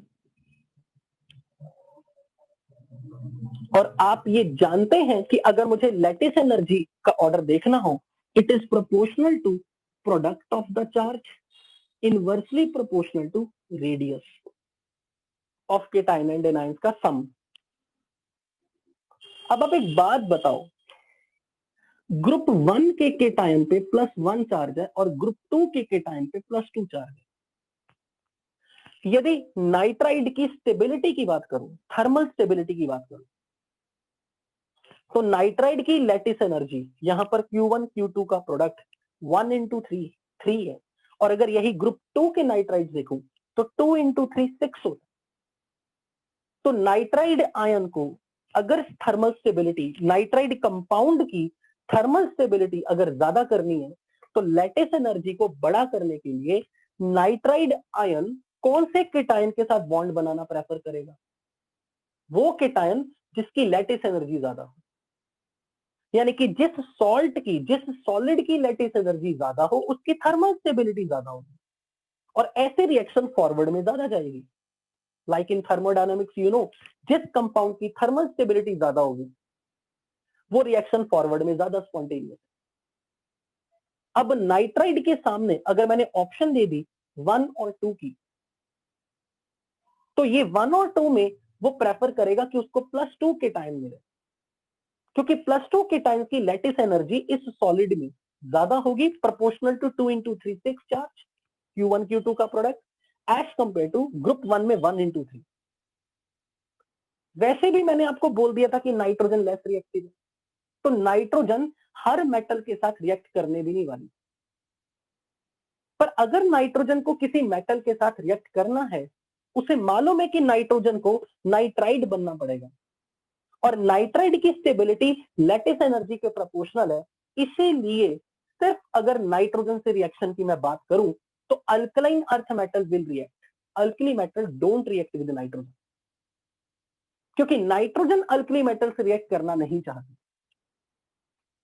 इसमें हम यहां पे ये बात नहीं कर रहे कि अल्कली मेटल में तो इलेक्ट्रॉन लूज करने की टेंडेंसी ज्यादा है। क्वेश्चन अल्कली मेटल की इलेक्ट्रॉन लूज करने की टेंडेंसी का नहीं है, क्वेश्चन है थर्मल स्टेबिलिटी का।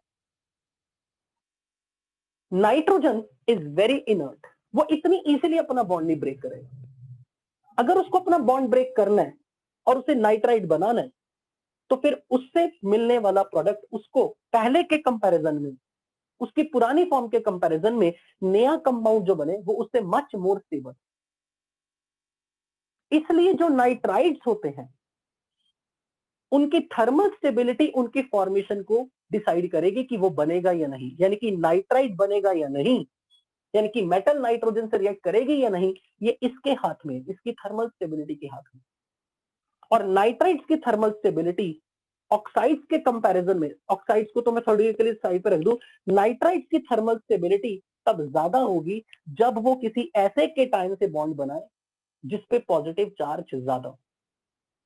इसलिए ये याद रखना, अगर नाइट्रोजन से किसी मेटल को रिएक्शन करवानी है तो वो मेटल एस ब्लॉक में अल्कलाइन अर्थ मेटल हो सकती है। और यदि मैंने यहाँ पे वो एलिमेंट ऐसा ले लिया जिसपे पॉजिटिव चार्ज +3 पॉसिबल हो, +4 पॉसिबल हो, उनके साथ तो नाइट्रोजन बहुत ज्यादा अच्छी, उसकी नाइट्रोजन की टेंडेंसी उन एलिमेंट का नाइट्राइड बनाने की तो बहुत ज्यादा हो।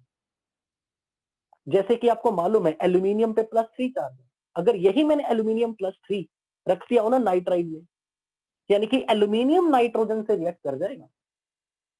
Of course I need to heat it, but aluminium nitrogen से रिएक्ट कर जाएगा। ग्रुप 2 में एलिमेंट्स नाइट्रोजन से रिएक्ट कर जाएंगे क्योंकि उनके ऊपर +2 चार्ज है, पर ग्रुप 1 के टाइम्स पे क्योंकि मिनिमम पॉजिटिव चार्ज है, सबसे स्मॉल पॉजिटिव चार्ज है, ग्रुप 1 के एलिमेंट्स नाइट्रोजन से रिएक्ट नहीं कर पाते। इसलिए अगर आपसे कभी भी कोई पूछे कि एयर में अगर रिएक्शन हो रही है और एयर में नाइट्रोजन मैक्सिमम है, तो कोई मेटल एयर के साथ मिलके अगर नाइट्राइड बनाएगी और ये मेटल एस ब्लॉक में से कोई है, तो ये काम तभी होगा जब ये एस ब्लॉक का एलिमेंट ग्रुप 2 का, यानी कि ग्रुप 2 एलिमेंट्स एयर में रिएक्ट करने पे नाइट्राइड बनाएंगे। ग्रुप 1 के एलिमेंट्स नाइट्रोजन से रिएक्ट नहीं करेंगे। ग्रुप 1 के एलिमेंट्स एयर में सिर्फ ऑक्साइड बना सकते हैं, मतलब ऑक्सीजन से रिएक्ट कर सकते हैं, नाइट्रोजन से नहीं। तो हम ये एक बार हल्का सा पॉइंट लिख लेते हैं।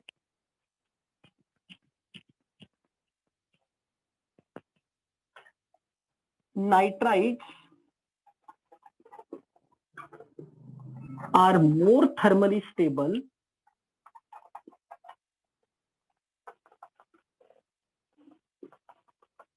when they get bonded with cations having more positive charge because of higher lattice energy।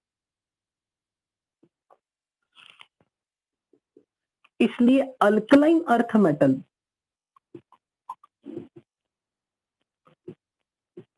they can react with nitrogen, but alkali metal with nitrogen there is no reaction।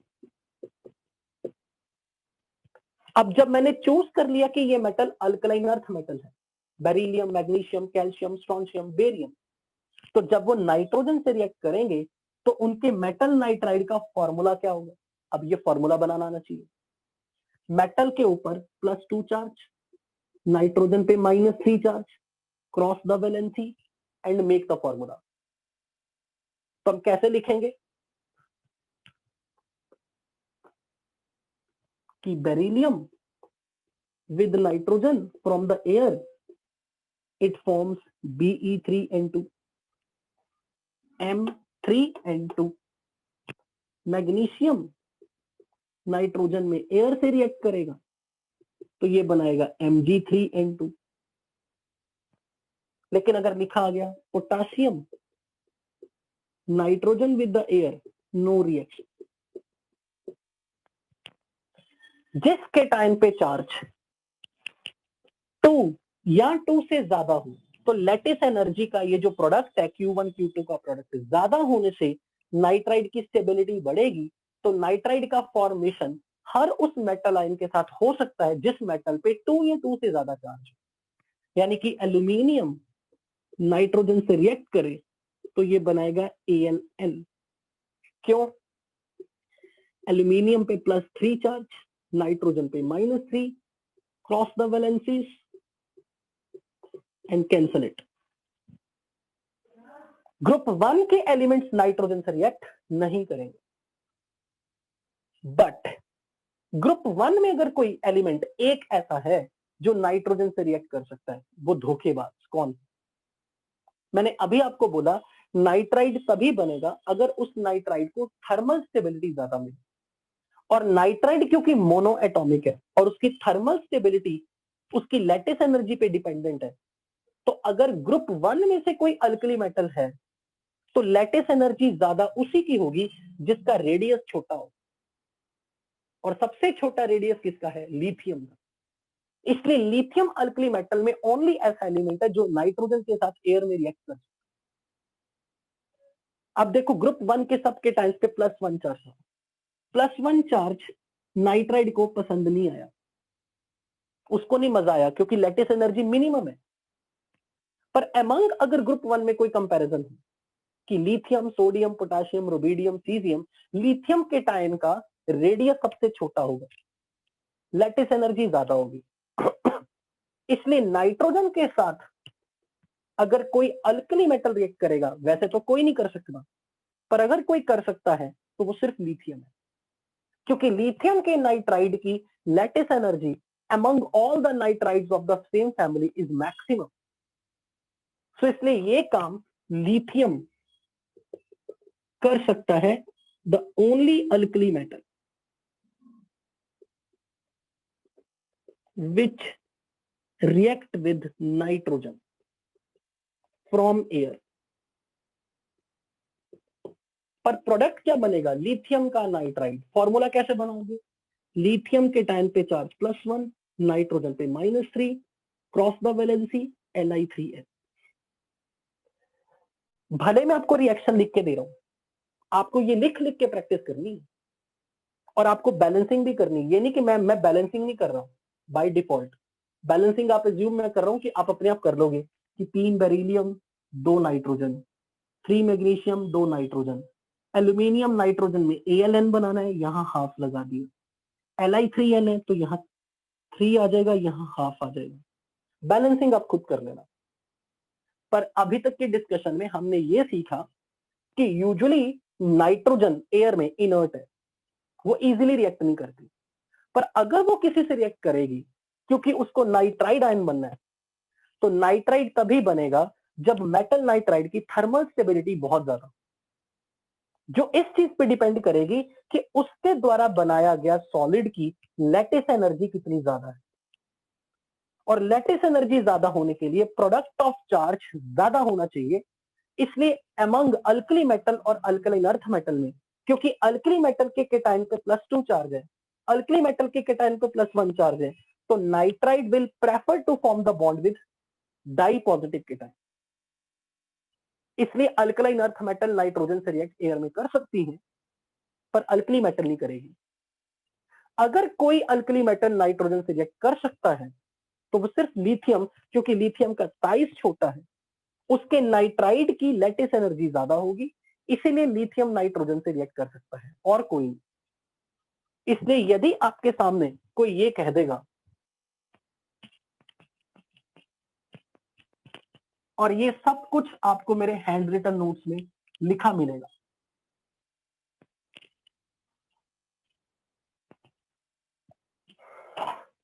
So metal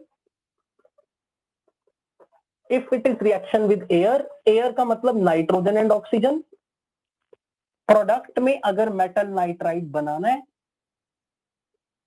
तो ये metal कौन सी होगी? Alkali metal में से only lithium and alkaline earth metal सारे possible है। Oxygen के साथ हर कोई रिएक्ट करेगा, क्योंकि oxygen is relatively more reactive then nitrogen. इसलिए मेटल ऑक्सीजन से अगर रिएक्ट कर रहे हैं तो all metals in S block they react with the air when you burn them in presence of air. So with oxygen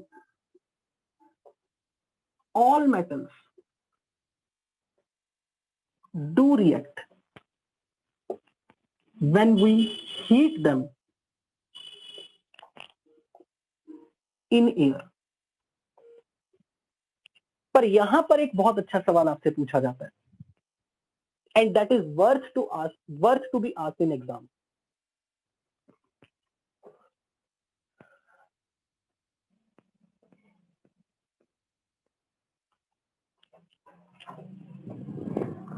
अब metal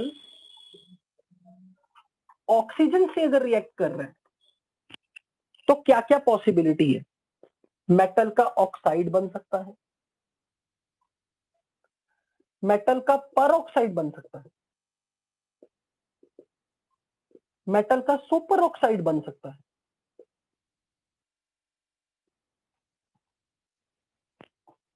इसलिए ये आपके लिए इंपॉर्टेंट फैक्ट है कि मेटल ऑक्सीजन से रिएक्ट करेगा तो क्या क्या बन सकता है। तो यहां पर पहले तो मैं आपको जो याद रखने के लिए बता रहा हूं, मार्क्स लेने के पॉइंट ऑफ व्यू से जो याद होना चाहिए, लिथियम ऑक्सीजन से रिएक्ट करके ऑक्साइड बनाएगा, oxide and peroxide major product. Sodium oxygen से मिलके ऑक्साइड बनाएगा and peroxide, it is major. Potassium, rubidium, caesium, they all react with oxygen to form super oxides। ये information आपको याद होनी चाहिए, एग्जाम में यही पूछी जाती है।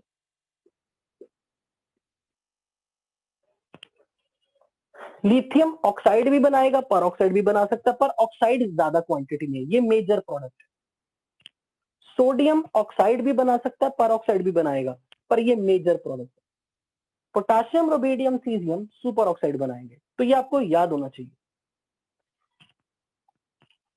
हालांकि मैं इसका रीजन भी दूंगा पर एग्जाम पॉइंट ऑफ व्यू से जो आपको पता होना चाहिए वो मैंने एक तरीके से आपको समरी की फॉर्म में बता दी, and that's again everything is present in my hand written notes.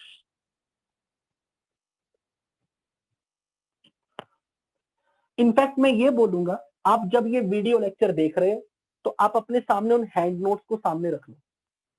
Hand notes को जब आप देखोगे, आप यही सब सुन रहे होगे, हैंड नोट्स में आप देखोगे तो आपको सब समझ में आना शुरू हो जाएगा।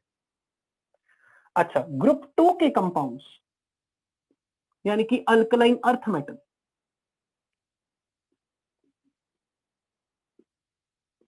वो एयर में जब ऑक्सीजन से रिएक्ट करेंगे, दे फॉर्म ऑक्साइड्स ओनली। यहां पर बात उठेगी बेरियम की। बेरियम फॉर्म्स परऑक्साइड, यानी कि ग्रुप 2 एलिमेंट्स ऑक्सीजन के साथ मिलके सुपर ऑक्साइड्स नहीं बनाते। यानी कि मैं आपको ये रटवाना चाहता हूं, नॉर्मली अल्कली मेटल्स जो होंगे वो ऑक्साइड भी बनाएंगे, परऑक्साइड भी बना सकते हैं, सुपर ऑक्साइड भी बना सकते हैं।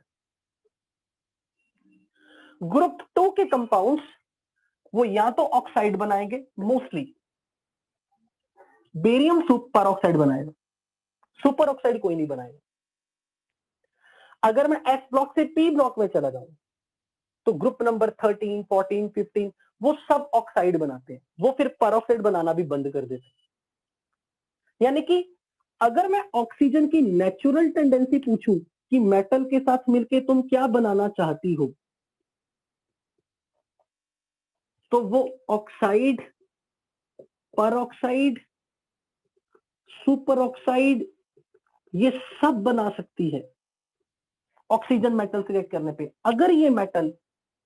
अगर मेटल ग्रुप 1 का है, अल्कली मेटल है, पर अब ये ऑक्सीजन किसी मेटल से रिएक्ट करके सुपर ऑक्साइड कभी नहीं बनाएगी सिवाय अल्कली मेटल को छोड़।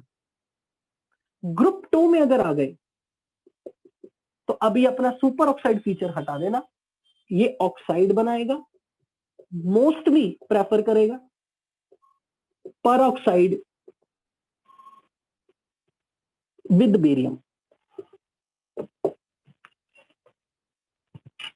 अगर कोई और एलिमेंट की मेटल हो ग्रुप 3 में, like aluminium, gallium, indium, tin, lead, group 14 में, इनके साथ ये सिर्फ ऑक्साइड बनाएगा। अब इसका कनेक्शन भी, कौन सा प्रोडक्ट बनेगा ये उस प्रोडक्ट की थर्मल स्टेबिलिटी डिसाइड करेगी। अगर ऐसा क्यों है कि परऑक्साइड, सुपर ऑक्साइड सिर्फ अल्कली मेटल के साथ ही क्यों बनते हैं? ग्रुप 2 के केटाइंस क्यों सुपर ऑक्साइड बनाना बंद कर गए? ये ग्रुप 2 में परऑक्साइड बनाने की टेंडेंसी सिर्फ बेरियम में ही क्यों थी? ग्रुप 13, 14, 15 लाइक पी ब्लॉक के एलिमेंट सिर्फ ऑक्साइड ही क्यों बना रहे हैं? सबका कनेक्शन एक ही चीज से है, मेटल का ऑक्सीजन के साथ बनने वाला जो भी प्रोडक्ट है, इसकी थर्मल स्टेबिलिटी ने इसका राज छुपा।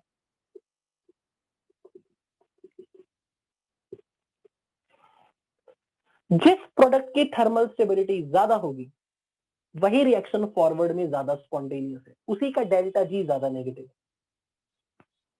अगर मैं यहां बात करूं ना थर्मल स्टेबिलिटी की, तो आप खुद सोचना, अगर एक ऑक्साइड आयन है, एक परऑक्साइड है, एक सुपर ऑक्साइड है,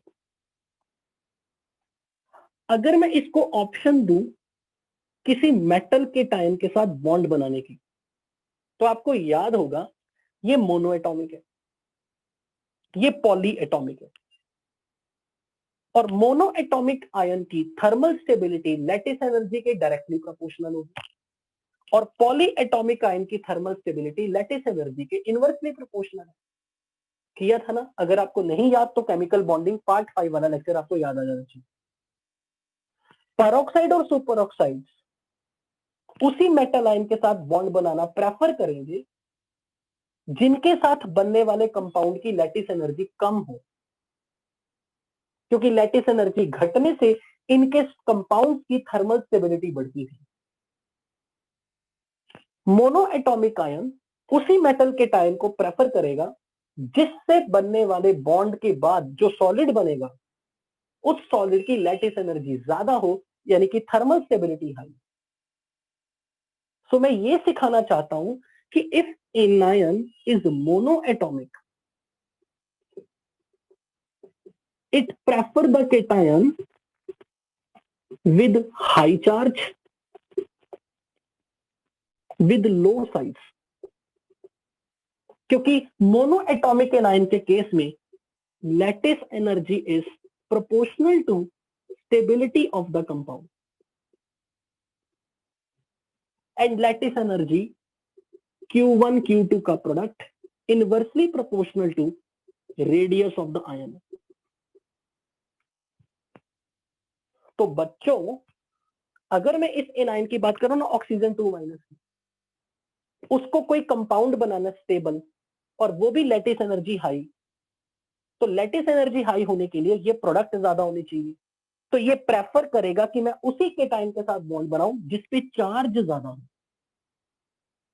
और ग्रुप 1 के केटाइंस पे चार्ज सबसे मिनिमम है +1, ग्रुप 2 में +2, ग्रुप 30 में बोरॉन एल्यूमिनियम फैमिली में +3, यही कार्बन सिलिकॉन फैमिली हो तो उनका ऑक्सीडेशन नंबर +4।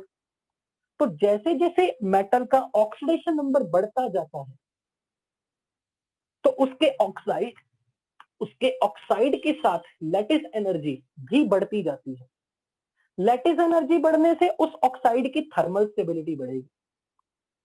इसलिए जो ऑक्साइड होते हैं वो ये प्रेफर करते हैं कि उनको वही केटाइन मिले जिसका चार्ज ज्यादा हो और जिसका रेडियस छोटा। इसलिए ग्रुप 1 और ग्रुप 2 में अगर मैं कंपेयर करूं तो ग्रुप 2 के केटाइंस पे +2 चार्ज ज्यादा, इसलिए ग्रुप 2 के कंपाउंड्स मोस्टली ऑक्साइड बना,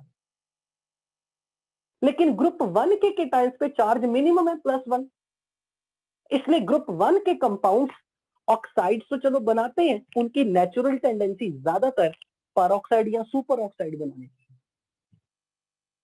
क्योंकि ऑक्साइड को अगर बॉन्ड बनाना है तो वो केटाइन प्रेफर करेगा जिस केटाइन के साथ उसके बनने वाले सॉलिड की लैटिस एनर्जी हाई हो, क्योंकि उसी से उसकी थर्मल स्टेबिलिटी देखी जाएगी। इसलिए ऑक्साइड आयन प्रेफर करेगा कि उसके साथ वो केटाइन जुड़े जिसके ऊपर पॉजिटिव चार्ज ज्यादा हो और जिसका रेडियस छोटा हो, क्योंकि ग्रुप 1 केटाइंस पे तो मिनिमम चार्ज है +1,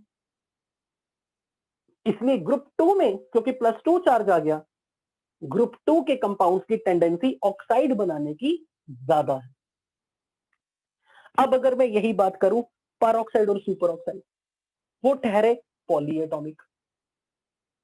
अगर ये पॉली एटॉमिक है तो इनके साथ वही मेटल का केटायन इनको मिलना चाहिए जिसके साथ ये बॉन्ड बनाने पर बनने वाले प्रोडक्ट की थर्मल स्टेबिलिटी ज्यादा हो, पर थर्मल स्टेबिलिटी परऑक्साइड या सुपर ऑक्साइड में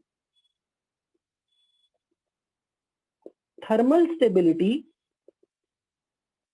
of peroxide and superoxide is inversely proportional to lattice energy,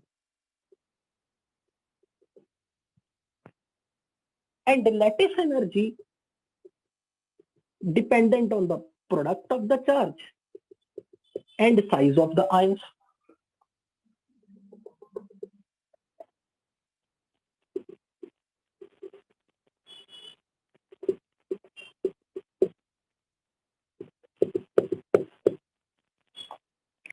अब आप ये देखो, खुद सोचना, एनायन पॉलीएटॉमिक, उसकी थर्मल स्टेबिलिटी लैटिस एनर्जी के इनवर्सली प्रोपोर्शनल है। अब लैटिस एनर्जी को अगर आप कम करोगे, तभी थर्मल स्टेबिलिटी ज्यादा होगी। पर लैटिस एनर्जी कम करने का तरीका क्या है? केटायन पे पॉजिटिव चार्ज घटा दो। मिनिमम पॉजिटिव चार्ज कितना होगा केटायन पे? +1। इसीलिए अल्कली मेटल के केटायन पे क्योंकि +1 चार्ज है, वही परऑक्साइड सुपर ऑक्साइड बना पा रहे हैं। परऑक्साइड सुपर ऑक्साइड अगर बनाना है तो लैटिस एनर्जी होनी चाहिए कम, और लैटिस एनर्जी कम होगा तभी वो थर्मली स्टेबल होगा, कंपाउंड मोर स्टेबल होगा। इसलिए पर ऑक्साइड सुपर ऑक्साइड उसी केटायन के साथ बॉन्ड बनाना प्रेफर करेंगे जिसके ऊपर पॉजिटिव चार्ज मिनिमम हो प्लस उसका रेडियस बड़ा हो, क्योंकि रेडियस बढ़ने से लैटिस एनर्जी घटेगी। यही कारण है क्योंकि अल्कली मेटल केटायन पे मिनिमम +1 चार्ज है, इसलिए ग्रुप 1 के केटायंस ही परऑक्साइड या सुपर ऑक्साइड बना सकते हैं।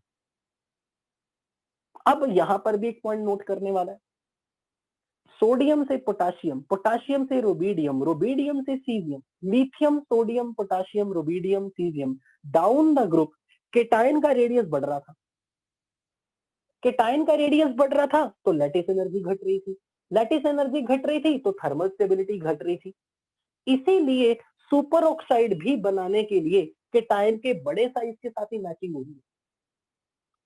खैर इस पॉइंट पे मैं अभी दोबारा आता हूं, पर मैं जो समझाना चाह रहा हूं ना वो मैं ये समझाना चाह रहा हूं कि अगर परऑक्साइड और सुपर ऑक्साइड किसी केटायन के साथ बनेंगे तो वो तभी बनेंगे अगर उस कंपाउंड की लैटिस एनर्जी कम, क्योंकि वो polyatomic ion, they prefer to form the bond with the cation with low charge density, यानी कि जिसके ऊपर पॉजिटिव चार्ज कम हो और जिसका साइज बड़ा हो।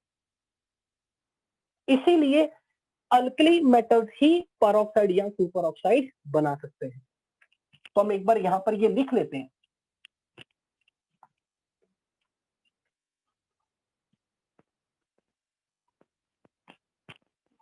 इतनी डिटेल में कभी एस ब्लॉक कोई नहीं ऐसा पढ़ाएगा। मतलब मेरा ये कहना है कि कितनी अगर मैं टाइम स्पेंड कर रहा हूं ना तो प्लीज लिसन इट केयरफुली, और ये सब रिलेशन केमिकल बॉन्डिंग पार्ट 5 से। O2 minus are polyatomic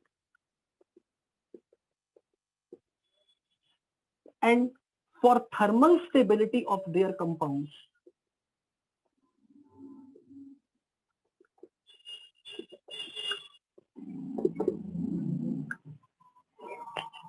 their thermal stability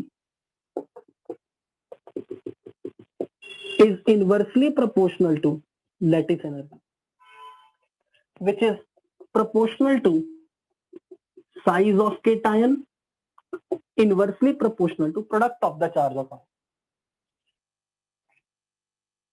अब ऑक्साइड परऑक्साइड सुपर ऑक्साइड उनकी थर्मल स्टेबिलिटी ज्यादा करनी है तो लैटिस एनर्जी लो हो, लैटिस एनर्जी लो के लिए केटायन का चार्ज छोटा, एंड क्योंकि minimum positive charge exist only for cations of group 1, that's why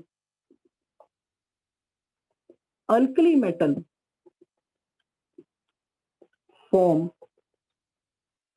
can form peroxide and superoxide with more tendency, with more ease.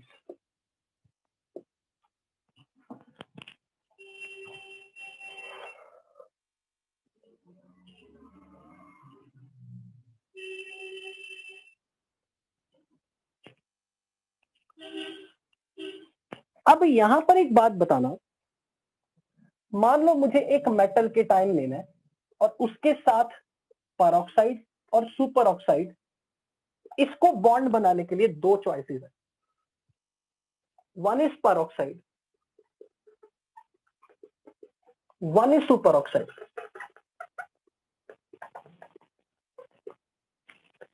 अगर मैं यूं कहूं कि इस एनायन के सामने एक चॉइस है कि उसको कोई केटायन चुनना है जिसके साथ उसे बॉन्ड बनाना है, और इनके साथ जो भी कंपाउंड बनेगा वो स्टेबल तभी होगा जब लैटिस एनर्जी कम होगी। तो इनको लैटिस एनर्जी को अगर मुझे कंपेयर करना हो, यानी कि इस मेटल केटायन का O2 माइनस के साथ बॉन्ड बनने पे जो प्रोडक्ट बने और इस मेटल केटायन का इस सुपर ऑक्साइड के साथ जो बॉन्ड बनने पे प्रोडक्ट बने, अगर इनमें मैं रिलेटिवली लैटिस एनर्जी की बात करूं तो यहां product of charge Q1 Q2 is proportional to Q1 Q2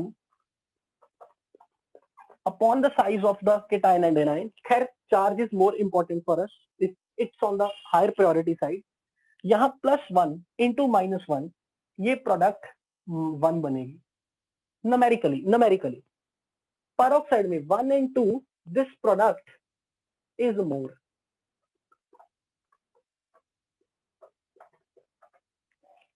तो लैटिस एनर्जी पेरोक्साइड या सुपर ऑक्साइड में से किसकी ज्यादा हुई? पेरोक्साइड की ज्यादा हुई। इसका मतलब पेरोक्साइड के कंपैरिजन में सुपर ऑक्साइड ज्यादा स्टेबल होगा अगर मैं इनकी रिलेटिव लैटिस एनर्जी की बात करूं, यानी कि अगर मुझे इनकी आपस की थर्मल स्टेबिलिटी कंपेयर करनी हो तो मैं कहूंगा कि भाई सुपर ऑक्साइड में लैटिस एनर्जी कम दिख रही है, इसलिए सुपर ऑक्साइड की स्टेबिलिटी पेरोक्साइड के कंपैरिजन में ज्यादा होनी चाहिए। That is one factor. Thermal stability for the same cation, for the same metal ion. यानी कि मैं ये कहना चाह रहा हूं, मान लो मैंने सोडियम प्लस के साथ एक सुपर ऑक्साइड बनाया और एक पेरोक्साइड बनाया। मान लो मैंने यहां पर कोई केटायन फिक्स कर दिया जिसका पॉजिटिव चार्ज फिक्स है +1। फॉर द सेम केटायन अगर मैं उसके साथ MO2 बनवाऊं, M plus O2 minus, इसके साथ मिलके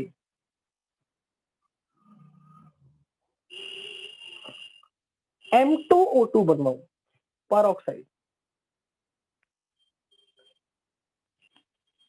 तो पेरोक्साइड वर्सेस सुपर ऑक्साइड में अगर मुझे थर्मल स्टेबिलिटी कंपेयर करनी है तो लैटिस एनर्जी के इनवर्सली प्रोपोर्शनल है। तो जो प्रोडक्ट ऑफ चार्ज है वो Q1 इंटू Q2 की value lattice energy is more in case of peroxide. तो मैं कह दूंगा कि पेरोक्साइड और सुपर ऑक्साइड में peroxides are relatively less stable as compare to super oxide. Usually it's a fact. My question is,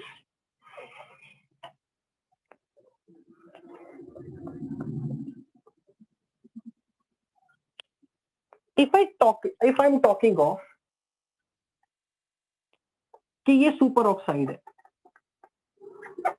इसको मैं ऑप्शन दूं कि तुम्हें दो केटायन है सोडियम प्लस और पोटेशियम प्लस, तुम किससे बॉन्ड बनाना प्रेफर करोगे?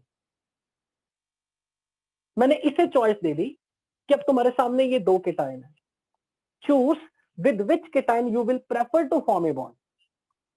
तो सुपर ऑक्साइड ये कहेगा कि मैं पॉलीएटॉमिक हूं। पॉलीएटॉमिक होने के कारण मैं एक ऐसे केटायन से बॉन्ड बनाना चाहता हूं जिसके साथ बॉन्ड बनाने के बाद बनने वाले सॉलिड की लैटिस एनर्जी ज्यादा घटे। अब लैटिस एनर्जी को अगर घटाना है तो you know that size of cation should be more, और अगर केटायन का साइज बड़ा, लैटिस एनर्जी कम, तो thermal stability of super oxide will be more. तो सुपर ऑक्साइड हमेशा प्रेफर करेगा कि वो केटायन चूज करे जिस केटायन का साइज बड़ा। यानी कि superoxide they prefer to form the bond with that cation जिस केटायन के साथ बॉन्ड बनाने के बाद बनने वाले सॉलिड की लैटिस एनर्जी ज्यादा डिक्रीज हो, ज्यादा कम हो, ताकि अकॉर्डिंगली उसकी थर्मल स्टेबिलिटी ज्यादा हो। इसीलिए सुपर ऑक्साइड उन्हीं केटायंस के साथ बनते हैं जिन केटायंस पे एक तो चार्ज मिनिमम हो यानी कि +1 और उनका रेडियस भी बड़ा। इसीलिए ग्रुप 2 के केटायंस में किसी ने सुपर ऑक्साइड नहीं बनाया क्योंकि ग्रुप 2 के केटायंस पे चार्ज +2 था। तो मैं ये कहना चाहता हूं कि अगर एक सुपर ऑक्साइड आयन आ गया, उसको कोई ये कह दे कि एक सोडियम प्लस है, एक पोटेशियम प्लस है, you just tell me which cation is more liked by you. ये कहेगा कि मेरे साथ वो केटायन दो जिसके साथ मेरी लैटिस एनर्जी डिक्रीज करे, और लैटिस एनर्जी डिक्रीज तभी होगी जब केटायन का साइज बड़ा होगा। इसलिए सुपर ऑक्साइड वही केटायन बनाते हैं जिनका रिलेटिवली साइज बड़ा होगा। कंक्लूजन इज कि superoxides are formed with large sized cation.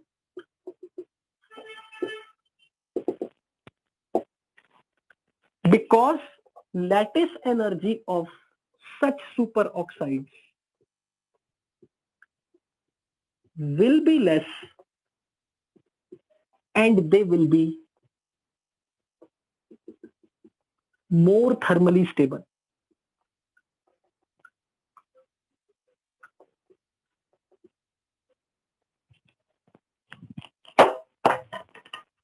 Might भी आपको ये चीज सुनने में थोड़ी डिफिकल्ट लग रही हो, बट रियलिटी में ऐसा है, इसलिए आपको ये समझ आना थोड़ा जरूरी होना चाहिए।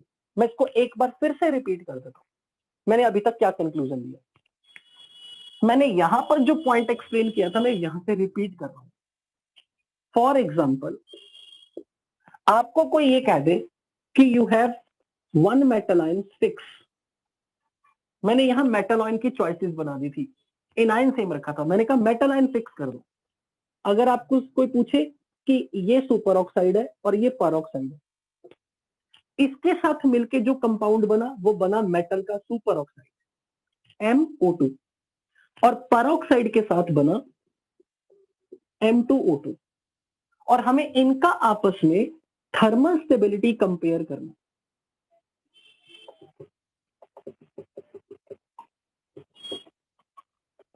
तो आप क्या देखोगे कि यहां का एनायन पॉलीएटॉमिक, पॉलीएटॉमिक एनायन में थर्मल स्टेबिलिटी लैटिस एनर्जी के इनवर्सली प्रोपोर्शनल।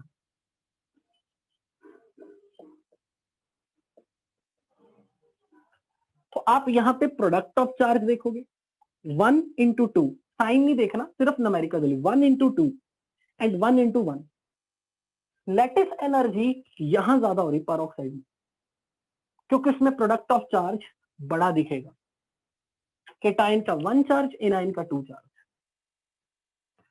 सुपर ऑक्साइड में +1 and -1, this product of the charge is more. तो हम ये कह सकते हैं कि जहां लैटिस एनर्जी ज्यादा वहां thermal stability come.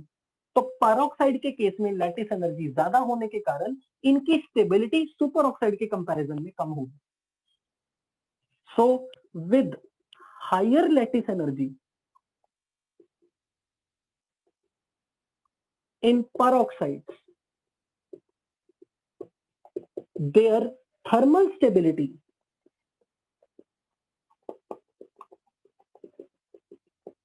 is lower than superoxide for the same metal ion.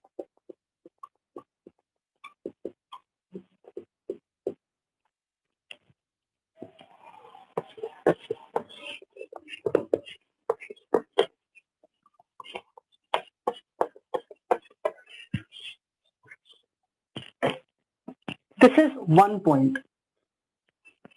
Second point ये था कि अगर किसी सुपर ऑक्साइड को चॉइस दी जाए कि तुम कौन से केटाइन के साथ बॉन्ड बनाना चाहोगे, तो सुपर ऑक्साइड को थर्मल स्टेबिलिटी हाई रखने के लिए लैटिस एनर्जी लो रखनी है, और लैटिस एनर्जी लो रखने के लिए वो केटाइन प्रेफर करेगा जिसका चार्ज छोटा हो प्लस उसका रेडियस बड़ा हो। और सबसे छोटे चार्ज वाले, क्योंकि अल्कली मेटल केटाइन है +1 वाले, इसीलिए सुपर ऑक्साइड ग्रुप 1 के साथ ही बनेंगे, ग्रुप 2 या ग्रुप 13 में कोई सुपर ऑक्साइड नहीं बनाए। उल्टा सुपर ऑक्साइड बनाने के लिए केटाइन का साइज बड़ा होना चाहिए ताकि लैटिस एनर्जी कम हो, थर्मल स्टेबिलिटी ज्यादा हो। तो down the group tendency to form superoxide increases in alkali metal. So we can write even that down the group tendency to form superoxide increases. Super oxides के साथ cation कैसा matching होना चाहिए, large size. इसीलिए potassium, rubidium, caesium ये super oxide बना रहे हैं। लिथियम का साइज बहुत छोटा है, उसने सुपर ऑक्साइड बनाया ही नहीं। अब आपसे अगर कोई ये पूछे कि भाई लिथियम ने तो ऑक्साइड बनाया मेजर प्रोडक्ट, सोडियम ने ऑक्साइड मेजर प्रोडक्ट क्यों नहीं बनाया, इसका भी वही आंसर है। Question is why oxide is the major product with lithium, not with sodium. तो आप इसका आंसर भी इसी तरीके से दोगे कि ऑक्साइड मोनो एटॉमिक है, उसको अगर किसी मेटल के साथ कंबाइन करना है, मेटल आयन के साथ कंबाइन करके कोई सॉलिड बनाना है, तो इस सॉलिड की thermal stability is proportional to lattice energy. और लैटिस एनर्जी अगर ज्यादा होनी है तो उसके लिए product of charge inversely proportional to size, वही रिपीटेड चीज। तो oxide monoatomic, monoatomic ion उसी थर्मली, उसी सॉलिड के साथ थर्मली स्टेबल होगा, उसी सॉलिड में उसकी थर्मल स्टेबिलिटी ज्यादा होगी, which is associated with high lattice energy. Lattice energy high होने के लिए केटायन के ऊपर चार्ज ज्यादा हो और रेडियस छोटा हो। अब यहां सब lithium, sodium, potassium, rubidium, caesium, सब में चार्ज तो +1 है, सेम है, पर सबसे छोटा साइज किसका है? लिथियम का। इसलिए सबसे छोटा साइज होने के कारण ऑक्साइड्स में लैटिस एनर्जी सबसे ज्यादा लिथियम के टाइन वाले सॉलिड में होगी। इसलिए lithium prefers to form oxide. इसीलिए सोडियम ऑक्साइड प्रेफर नहीं कर रहा, सोडियम पर ऑक्साइड प्रेफर कर रहा। लेकिन सुपर ऑक्साइड तभी बनेगा जब केटायन का साइज बड़ा हो, लैटिस एनर्जी बहुत ज्यादा डिक्रीज करे, थर्मली स्टेबिलिटी बढ़ जाए। Everything is controlled by eventually thermal stability. So हम बोलेंगे oxide prefers to form the bond with small sized cation lithium plus among alkali metal।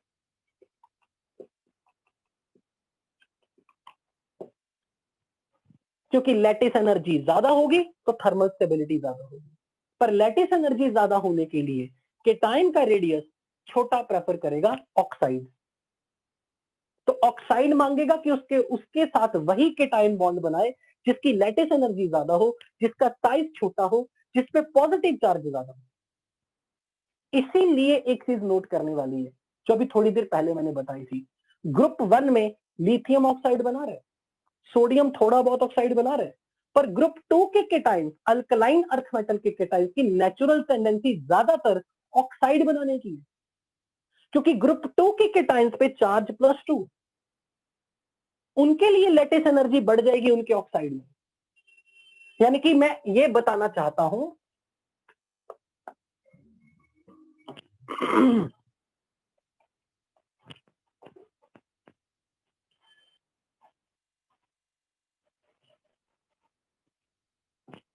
group 2 cations, they have more positive charge. Group 1 cations, they have less positive charge. और oxide ion mono atomic है, तो इसकी thermal stability oxide ion के लिए वो cation चुनो जिससे बनने वाले सॉलिड की थर्मल स्टेबिलिटी ज्यादा तो हो, पर which is directly proportional to lattice energy. So oxide ion it prefers that metal ion जिससे बनने वाले प्रोडक्ट की थर्मल स्टेबिलिटी तो हाई होनी चाहिए, पर थर्मल स्टेबिलिटी ज्यादा लैटिस एनर्जी के डायरेक्टली प्रोपोर्शनल है। और अगर मैंने ऑक्साइड के लिए एक प्रेफरेंस रख दी मेटल +1 और एक मेटल +2 के टाइम की, दो तरह के मेटल आयन की, एक पे +1 चार्ज है, एक पे +2 चार्ज है, तो लैटिस एनर्जी ज्यादा कब होगी? जब ये product 2 to the 4 and 1 into 2 2 हो। सो मैं ये कहना चाह रहा हूं कि ऑक्साइड ग्रुप 2 के केटायन को ग्रुप 1 के कंपैरिजन में ज्यादा प्रेफर करते हैं, इसलिए ग्रुप 2 आयंस की नेचुरल टेंडेंसी एयर में ऑक्साइड बनाने की ज्यादा है। और क्योंकि ग्रुप 2 आयंस पे +2 चार्ज है, उनका साइज छोटा है ग्रुप 1 के कंपैरिजन में, इसलिए सुपर ऑक्साइड कोई नहीं बनाएगा, क्योंकि सुपर ऑक्साइड आयन ये प्रेफर किसे करता है, वो केटायन जिसका साइज बड़ा हो, जिसपे चार्ज कम हो। अब ग्रुप 1 और ग्रुप 2 केटायंस में ग्रुप 2 केटायंस का साइज भी छोटा है, ग्रुप 2 के केटायंस का चार्ज भी ज्यादा है, तो सुपर ऑक्साइड ग्रुप 2 की फैमिली में कोई नहीं बनाए। लेकिन ये जरूर है कि ग्रुप 2 के जो केटायंस होंगे उनसे बनने वाले ऑक्साइड की लैटिस एनर्जी ज्यादा है, उसकी थर्मल स्टेबिलिटी ज्यादा होगी एज कंपेयर टू ग्रुप 1 के ऑक्साइड की। So lattice energy associated with oxides of group 2 elements is more than oxides of group 1 element. Therefore, group 2 oxides are more stable than group 1 oxide.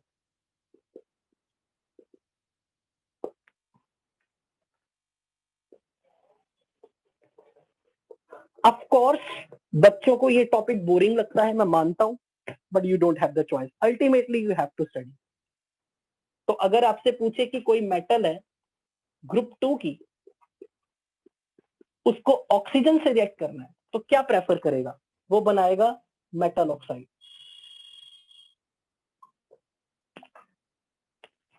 क्या group 2 का metal oxygen से मिलके superoxide बनाएगा? Answer is no. क्या कोई metal group 2 का, sir आप किसे पढ़ा रहे हैं? सारे बच्चे छोड़ के निकल गए। इंग्लिश की क्लास है किधर? This is the class for class 11 students. You have any class at this ID? Yes sir. Sir हमें 1:15 बजे से क्लास होती है सर इसी आईडी पे। Sir we have English. Okay, so within a 5 minute you can join. I will leave this meeting in 5 minutes. Okay sir.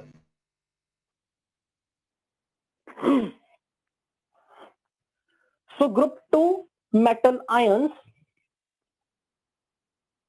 on reaction with oxygen अगर कोई peroxide बना सकता है, that is only barium, क्योंकि peroxide, superoxide they are relatively more stable with those metal ions जिनका size बड़ा, और group 2 में बेरिलियम, मैग्नीशियम, कैल्शियम, स्ट्रोंशियम से बेरियम का साइज सबसे बड़ा, इसलिए बेरियम के साथ ही पेरोक्साइड बन सकता है। बाकी rest of the alkaline earth metal they prefer to form oxide. So with this I am going to end up the meeting. इसी टॉपिक से हम नेक्स्ट लेक्चर कंटिन्यू करेंगे। So I am going to end up the meeting, क्योंकि next class इसी ID पे start होने वाली है। So see you in the next class. Thank you so much.